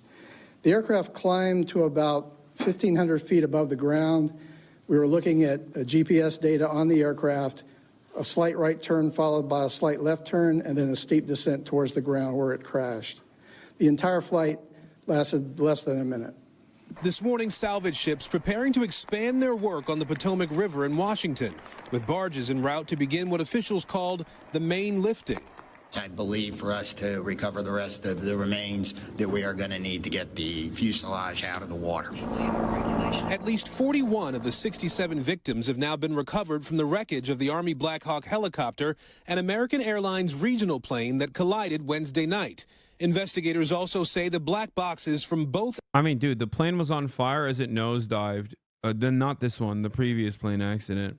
Like, I don't think that's... I don't think you can say DEI or even air traffic control for that one, you know? Aircraft are now at the NTSB lab after they were recovered from 2 distinct debris fields in the river. And we have a high level of confidence that we will be able to get a full download in the very near future. Meanwhile, new video, which first aired on CNN, offers a clearer view of the mid-air crash, as President Trump again said the Army chopper was flying too high. The Black Hawk was too high. It was above the 200 limit by double. It shouldn't have been there. Investigative sources tell NBC News the helicopter may have been flying at 350 to 400 feet when it crashed into the plane. And the tower typically has one controller focusing on planes and a second on helicopters. But Wednesday night, only one person was overseeing both at the time of the collision, after a supervisor allowed one controller to leave early, although that is allowed by FAA guidelines. On any given day, some 100 helicopters fly near Reagan National Airport, many of them military flights. The AP uncovering scores of reports of near misses and warnings in D.C. airspace over the last 2 decades. The day before the crash, another regional jet aborted its landing after receiving a cockpit warning of helicopter traffic. 4514, what was the reason for the go-around? We had an RA with the helicopter traffic below us, Brickyard 4514. Meanwhile, the FAA announcing on Friday it's restricting helicopter traffic around the airport to all but emergency responders, clearing the air while investigators work below. Our job is to just come out with the probable cause, but then more importantly, make recommendations so that this type of tragedy never occurs again. The NTSB also confirmed that controller interviews are underway as they really ramp up their fact-finding work here. We also know that yesterday the NTSB gave a second briefing to more than 100 victim family members who are now in the area. Laura? Hearts go out to them, of course. Aaron, thank you. Hey, thanks for watching. Don't miss the Today Show every weekday at 11 a.m. Eastern. Finally getting woke out of media. Oh yeah, I saw this. But the chance of it crashing in the road and not a building or something are almost 0% if it's such a densely populated neighborhood, right? It's not. And I mean, it's definitely not 0%. But that also leads me to at least speculate that he might have directed it deliberately into like a street or something. Like as in to avoid further casualties. Does that make sense? Like there is a possibility. It's not, I don't think it's like super, I don't know enough. I'll be honest with you. I don't know enough to tell you with 100% certainty whether or not he deliberately maneuvered the plane in Philadelphia directly onto the road in an effort to avoid the houses. But did you watch the Hassan Piker head planter TikTok? No. Can someone send it to me? So many people have sent me this. Lolo sent it to me this morning too. I've only seen the thumbnail. Can someone link it in the chat? Is this it? Making a Hassan Piker head planter. First, I made the 3D model from photos of him I found online. I have such a crush on Hassan Piker. Then I 3D printed him and hand painted him. Sometimes I wish Hassan Piker was my dad. Oh my God. I went socialist just so he would notice me. Can't forget the glasses. This is amazing. If you like my work, check out my Etsy shop in my bio. Oh my God. That is amazing. Better eyebrows too. Okay, chill. Yeah, it's got my old eyebrows. I don't even know. I don't got this kind of glazed work in me, Unc. Trump just recently signed an executive order to start a trade war with Canada, Mexico, and China. Can you touch on any of the reasons he gave this executive order? Yes, he wants the American economy to collapse. Okay, all jokes aside, we'll get to that in a second. Don't worry. By a second, I mean right now. Trump has announced new tariffs on China, Canada, and Mexico. In Virginia, pretty much split Republican-Democrat. A purple town, they call it, in a red state. You want to know why he's doing this? Because he's secretly in the pocket of Xi. That's why. He wants Xi. Chris voted Donald Trump, and contrary to most economists, he thinks that tariffs will mean more money in his pocket. And if we're making more money on tariffs, that means our taxes, American citizens can pay less taxes. Will it affect your business? No, it'll help.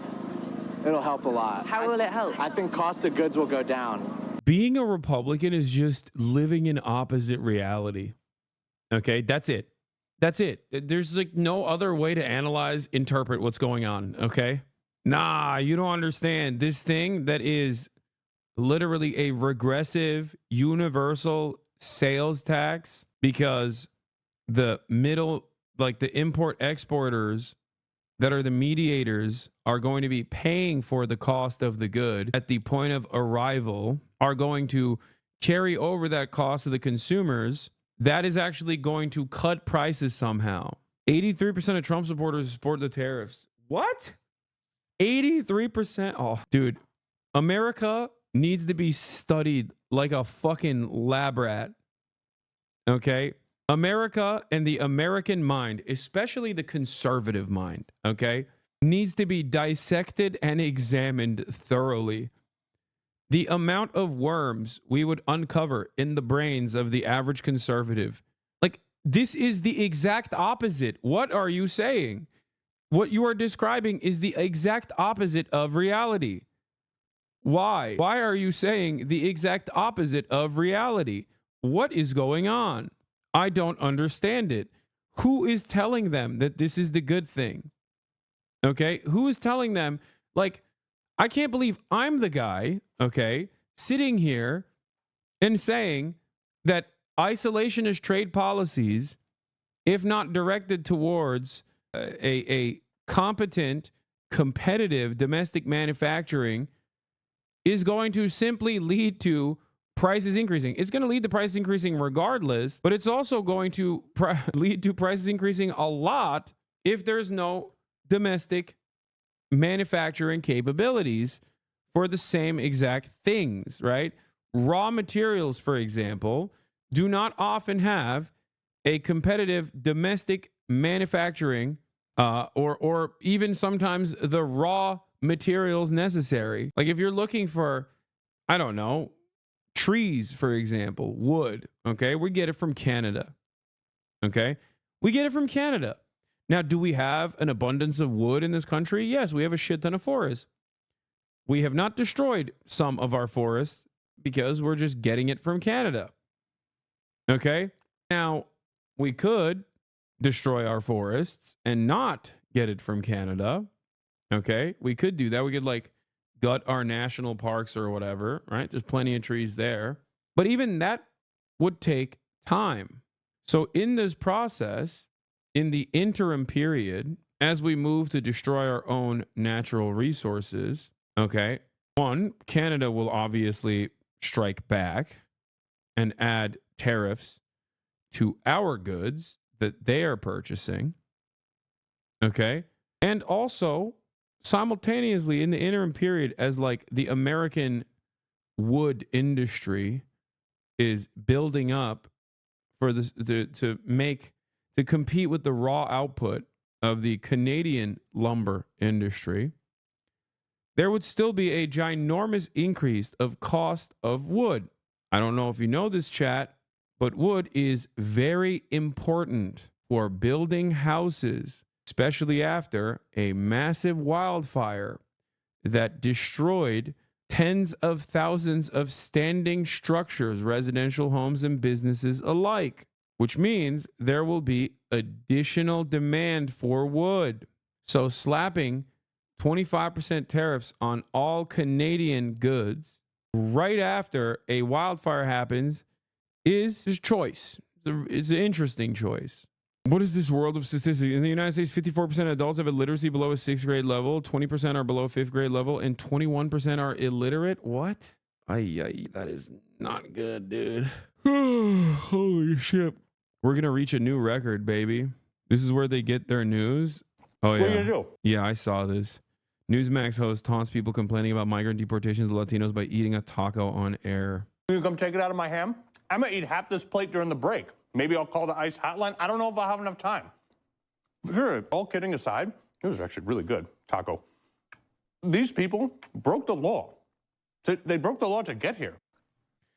I can't say what I think should happen to this person because I would get banned and it would make some of my most vocal haters very elated, very excited. Okay? But you can't stop me from thinking it. At least until the Neuralink chips kick in. You know what I mean? And then you're immediately prosecuted for thought crimes. You know? I can't say it out loud, but I can think it. And you can't stop me from thinking it. Wow. Just ruthlessness, pure cruelty, no politics, just politics of spite, anger, resentment, hatred. Awesome. Great stuff. Trump supporting companies will likely be granted exemptions from these new tariffs like in his previous term. That's what I said as well. Okay. That's what I suspected as well when he talked about tariffs, because he had done this in the past. That he's going to use tariffs and who gets hit with the tariffs, not like everyone that is purchasing goods from Canada and China, but instead the companies that are aligned with Trump will get exemptions. I don't know if it'll happen this time around. The second reason for the tariffs, I think, is because he wants to destroy income tax. I think he wants to just abolish income tax and make it so, because income tax is one of the few progressive taxation methods we have at our disposal. And even then, there are so many mechanisms for the wealthy to avoid paying a fairer share of their taxes. That's why the effective tax rate for the average American is around like 40%. Whereas for the super wealthy, the 1%, it's 0.01%, right? That is a massive, massive disparity. That is in spite of the progressive taxation structure we have for income tax. Now, Donald Trump is openly, I think, trying to change the structure away from income tax in its entirety and only make Americans pay with tariffs. I think that's what's going on. I think the goal here is to reshape our taxation structure to move away from the last progressive taxation structure and eradicate it in its entirety and move directly to tariffs, which would work as a regressive tax, like sales tax. Sales tax is a regressive tax. Okay? The way tariffs work in this process would operate like a federal sales tax. Okay? To promote freedom, fairness, and economic opportunity by repealing the income tax and other taxes, abolishing the Internal Revenue Service. Okay, come on. And enacting a national sales tax to be administered primarily by states. Yeah, come on, dude. Come on, chatter. I mean, this is people fucking try to push insane bills all the time. This is one of them. You can call it a patriot tax or call it whatever they want to call it. But I'll just say it like this. Considering that this is the initial reaction to the tariffs, I suspect that a lot of people won't recognize when they're paying significantly higher prices. I don't think they'll recognize where it's coming from or why they're paying higher prices. They'll probably still find a way to blame black people or something. They'll say, oh, it's DEI. Where is the guy? I just caught someone saying something insane. Oh, Patriot HVAC services. Sometimes you got to crack a few omelets to make a tariff. I'm fine paying a little more as long as the bad people being deported. This is a meme account. This person is not being serious. Okay? Make no mistake. Do not be duped. His name is literally Patriot HVAC Services. Okay? All right, I got to pee. Yeah, I think eggs will be cheaper. Right now they're too much. They're like $1 million. Amazing. Amazing. Thank you. I think a lot of people are still in the dark about what exactly tariffs mean and what it's going to mean for the bottom line. They assume that it's going to affect the countries that are importing to us without realizing that, companies have to pass that along. There's just no other way to do it. Yeah, and it's the importing company that has to do something with the price, pass on the price. Exactly. Yeah, it's definitely going to trickle down and not in a good way. Further down the road in Culpeper, a Trump supporter with views that bit more militant about the U.S.'s largest trading partners. We're shelling out for them to do nothing. Now it's going to be like either equal or let's catch up for all the cheating that's been done on us. If inflation dominated people's economic concerns around the U.S. election, it focused on two issues: the price of eggs and the price of fuel. For all its massive oil reserves, the United States still imports a lot of crude oil, and most of that comes from Canada. That's why President Trump says he'll only impose a 10% tariff on Canadian crude oil, not 25%. But even so, it will likely translate into higher prices at the pump. Sonia Chavez from El Salvador says that most of what she needs in her bakery comes from California, but she thinks that tariffs will mean price hikes across the board, and so she'll have to follow suit. I think it's going to be difficult, she says, because at the end of the day, it's the consumer who will pay. If America's trading partners are confused about what tariffs the US president means to impose and when, then the American people are too. Unsure either what tariffs mean or how they'll affect them. Diana Magnay, Sky News in Culpeper, Virginia. Well, in the last few moments, we have been getting more detail about those tariffs. A White House official has said President Trump has signed 3 separate executive orders enacting tariffs on Canada, Mexico and China, one for each country. 25% tariff on Mexican imports, a 25% tariff on Canadian imports, excluding energy products. We know that the US gets a huge amount of oil from Canada. A tariff on energy products is 10%. There'll be a 10% tariff on Chinese imports. Now, interestingly, there's going to be a retaliation clause, as it's called. To quote, there is a retaliation clause so that if any country chooses to retaliate in any way, the signal will be to take further action with respect to likely increased tariffs. So we are getting more detail all the time about what President Trump has in mind when it comes to tariffs on those 3 countries. Keeping across that, of course, throughout the evening here on Sky News. Well, the White House says 25% tariffs are going into effect today on goods coming into the U.S. from 2 of the country's biggest trading partners, also the closest, Mexico and Canada. So what impact will President Trump's move have on American consumers, your wallet, where? ABC's senior White House correspondent Selena Wang joins us from Washington with those details. Good morning to you, Selena. Hey, good morning, Janae. Yeah, this could have a huge impact on American consumers. But remember that President Trump had campaigned on lowering costs for Americans, but these tariffs could have the opposite effect. It could increase prices on everything from avocados to tequila, cars, electronics, clothes, and more. This morning, President Trump is gearing up to impose steep tariffs today on America's biggest trading partners, a move that could raise prices at the grocery store and the gas pump. There could be some temporary short-term disruption, and people will understand that. Trump campaigned on lowering prices for Americans, but admits now that his tariffs could cause disruptions. The president hitting Canada and Mexico with 25% tariffs and 10% tariffs on China, blaming those countries for illegal migrants and drugs coming into the U.S. and for America's trade deficit with these trading partners. They've treated us very unfairly. Experts say American families could pay $830 more on average this year because of those tariffs, with higher prices for fresh produce, alcohol, clothes, electronics, cars, and more. And those tariffs on oil and gas could hike prices at the pump by as much as 70 cents per gallon. I pressed the White House on those higher prices. Can you guarantee that those tariffs won't increase prices for Americans, including at the gas pump and the grocery store? I think Americans who are concerned about increased prices should look at what President Trump did in his first term. Studies have repeatedly shown that Trump's first-term tariffs hit American companies and consumers the hardest, and Trump's move threatening to spark a trade war. Canada's prime minister says they're ready to hit back.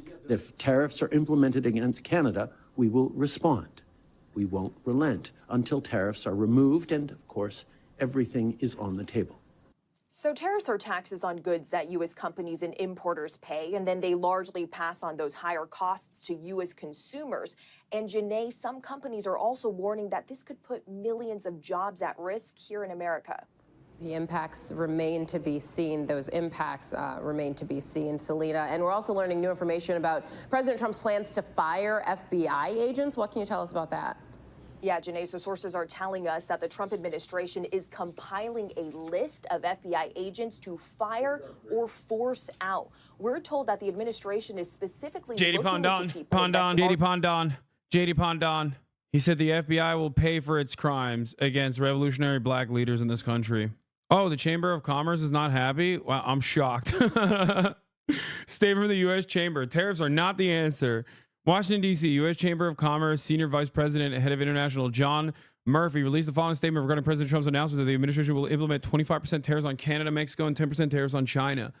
The president is right to focus on major problems like our broken border and the scourge of fentanyl, but the imposition of tariffs under the IEEPA is unprecedented and won't solve these problems. It will only raise prices for American families and upend supply chains. The chamber will consult with our members, including Main Street businesses across the country impacted by this move, to determine the next steps to prevent economic harm to Americans. We will continue to work with Congress and the administration on solutions to address the fentanyl and border crisis. Yeah, not happy is right. Wasn't Carl Icahn, who was totally on board with Donald Trump, like the thing that separated him from Trump was when he put tariffs on steel. He was like, you can't do that. You know, all of these like squishy libs, or people who present themselves as liberals, and they're like, you know, obviously right-wing billionaires in general, have no issues with like all of the death and devastation that Trump will cause upon marginalized populations. But the moment that their bottom line is impacted, they're like, whoa, whoa, whoa, whoa, whoa. It's not like that. It's not like that. What's happening? I don't understand why he does this. Can you explain it to me? I'm dumb, lol. I think that there are two reasons why Donald Trump wants to do this. One, because Donald Trump wants to utilize the tariffs as a mechanism of pressure for sectors and industry leaders to basically kiss the ring. You kiss the ring, you don't get hit with tariffs. Because remember, for those of you who still don't understand this, because I've talked about it a million times over, tariffs don't actually work in the way that Trump claims it does, right? Tariffs don't actually work in the way that, maybe to your surprise, the Republican Party has claimed it works. You're not actually putting a tariff on the country, right? You're not putting a tariff on like China, and China is paying for the price of said tariff. The tariff is an entry fee, okay? A tariff is an entry fee.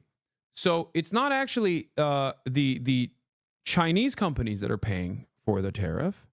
It's actually the American companies that are tasked with importing the goods that are paying the tariff at the point of entry. That's it.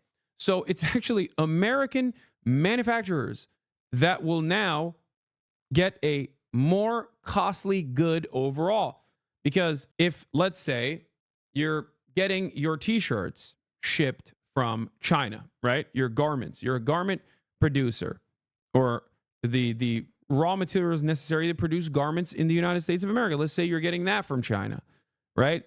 Now there's a 10% tariff on all Chinese goods, okay? Which means you have to pay a 10% entry fee on everything that you purchase, which means automatically the garment manufacturing goods are now 10% more expensive. So when your garment, when you're selling your wares to a factory that is tasked with making t-shirts, at the point of purchase, that second company is basically buying a 10% more expensive product. If a bulk purchase of t-shirts was $100, now it's going to be $110, right?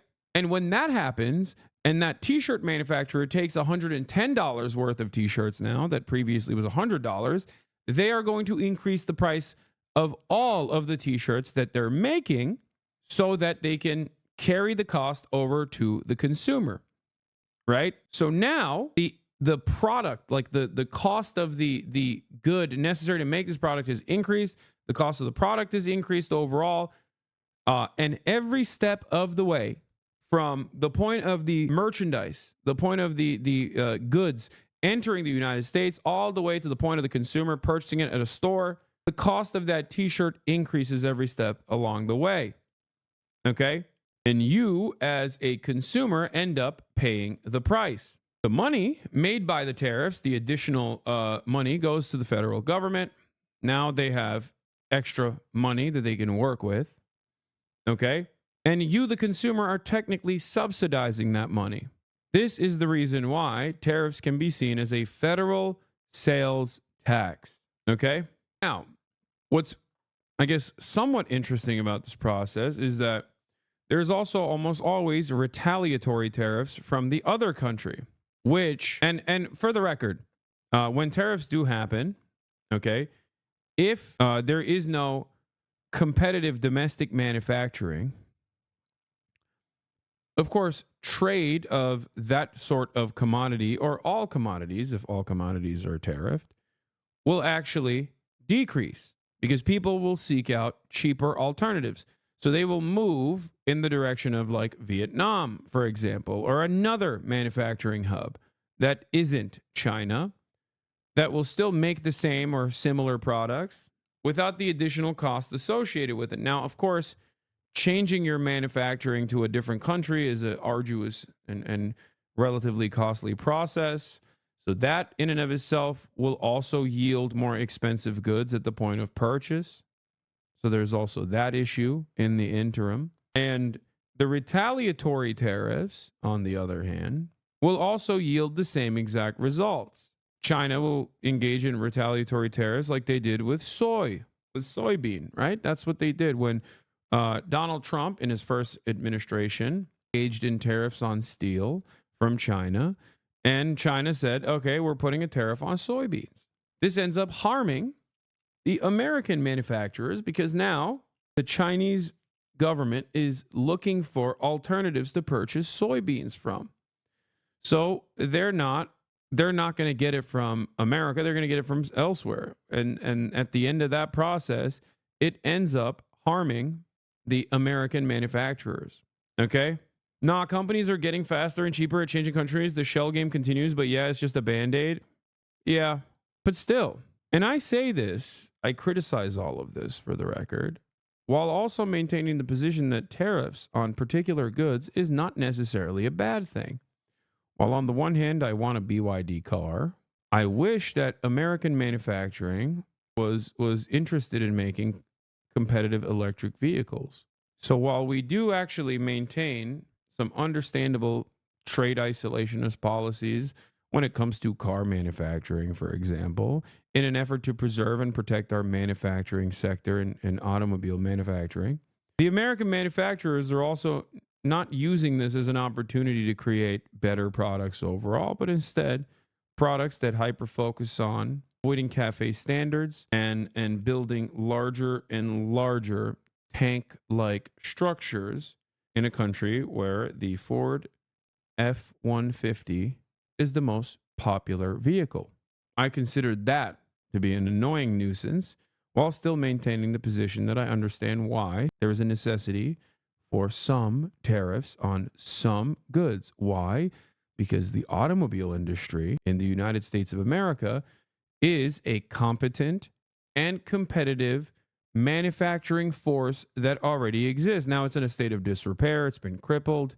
It's, for profit seeking has truly eviscerated this sector as well, just like every other sector. But it still exists. And there are thousands of American laborers, union laborers, good union jobs that are readily available at the assembly line. Ironically enough, tariffs even impact those guys, at least these tariffs that we're talking about. You might say, Hassan, why? They're making the cars in America. That's a F-150, baby. Arctic Monkeys intensifies, right? Here, I'll play it real quick. Actually, I kind of want to hear it. Why is my freaking internet so slow? Yeah. What are you talking about, Hank? An American-made Ford F-150 is made in the United States of America, touched by American hands. No goddamn common Chinese touches these beautiful truck nuts that I put on the back of my Ford F-150. Designed for perfection. Designed to make me forget about family court and how Deborah left me. That's what the Ford F-150 is made to do. So that when I drive down to Harbor Freight to purchase my non-Chinese made tools that I'll be using on my shed, my fuck shed that I'm building right now to forget about Deborah, I feel like a real man as I drive over a bunch of children over the crossroad walking to school because I can't see them in my field of vision because I purchased a Ford F-150 that, in order to avoid CAFE regulations, is increasingly grown larger and larger year over year. Do I need this much truck? Of course not. I've never towed anything. But having said that, I still need that much truck. Okay. Anyway, yeah, if you can't see the children, it doesn't count. So, how do tariffs actually impact American manufacturing, even the auto industry? Great question. Great question, Hassan. Let me answer, Hassan. A lot of the cars and their parts that are being manufactured or at least being assembled on assembly plants in the United States of America are actually being manufactured in Canada and, more importantly than Canada, Mexico. So when these tariffs are placed upon Mexico and Canada, as Trump has claimed he's going to do, as he's signed into law as of today, what ends up happening is the engines that are being made in Mexico are going to be more costly. The parts within the manufacturing are going to be costly, which will then increase the cost of goods that are being domestically produced because they're being domestically assembled, but they're still being produced, or at least parts of them are still being produced globally. This is the reality of global trade, okay? This is something that is impossible to avoid. We have designed society in a way where we're maxing out, I guess not necessarily efficiency, but we've designed society in a way where we max out profits. And therefore, goods that even are assembled or manufactured in the United States of America will end up seeing massive cost increases and supply shortages, especially in the interim period. Because a lot of these cars are still very much having their parts manufactured in Mexico. So even if you need a part to fix your car, it's going to be more costly for you. Something to remember, something to consider. The more you know with Hasanabi Piker. Yeah, the auto supply chain between Canada and the U.S. are extremely integrated. There's some stat that says parts cross the border 8 times prior to final manufacturing. The tariffs are horrible for everyone but the oligarchs. So how is it that BYD cars are able to be so cheap if not employing slave labor practices? BYD score at the bottom of Amnesty Human Rights scores, though. They are cool, but how do they keep them so cheap? Do you think it's because they're employing slave labor? Or do you think it's because it's insanely subsidized by the fucking Chinese government, which understandably sees more value in virtually gutting any kind of competitive European car manufacturing business? Unsure, wondering what your opinion is? No, it's the subsidies. Yes, workplace conditions are worse in China. That much is 100% a certainty. It's not like the nets and slave labor that people, understandably used to point to. Okay. It's not like China is utopian with labor rights for sure. Okay. This is currently not the case. Having said that, however, a big part of the reason why it's cheap is, aside from the cost of living being cheap and therefore wages being cheaper, a big part of the reason why the Chinese manufacturing is insanely cheap, okay, is because they heavily subsidize it. Because the Chinese government understands that creating good, competitive products that people want yields 2 tremendous results. 1, improves your soft power capabilities, improves your overall outlook around the globe. Think about the love and admiration I have as a Turkish man to the wonderful car manufacturers of Toyota. That's important. That's very important. I love Toyotas. Okay? I love that shit. I love Toyotas. They're incredibly affordable. They're incredibly reliable. They will, even fun fact, I bought my brother a Toyota RAV4 recently, a plug-in hybrid Toyota RAV4. We are a Toyota family. Yeah. I bought it for him because, he's getting married. He's going to have kids. And I wanted him to have a affordable, reliable vehicle. Babam Toyota gibi adam. Yep.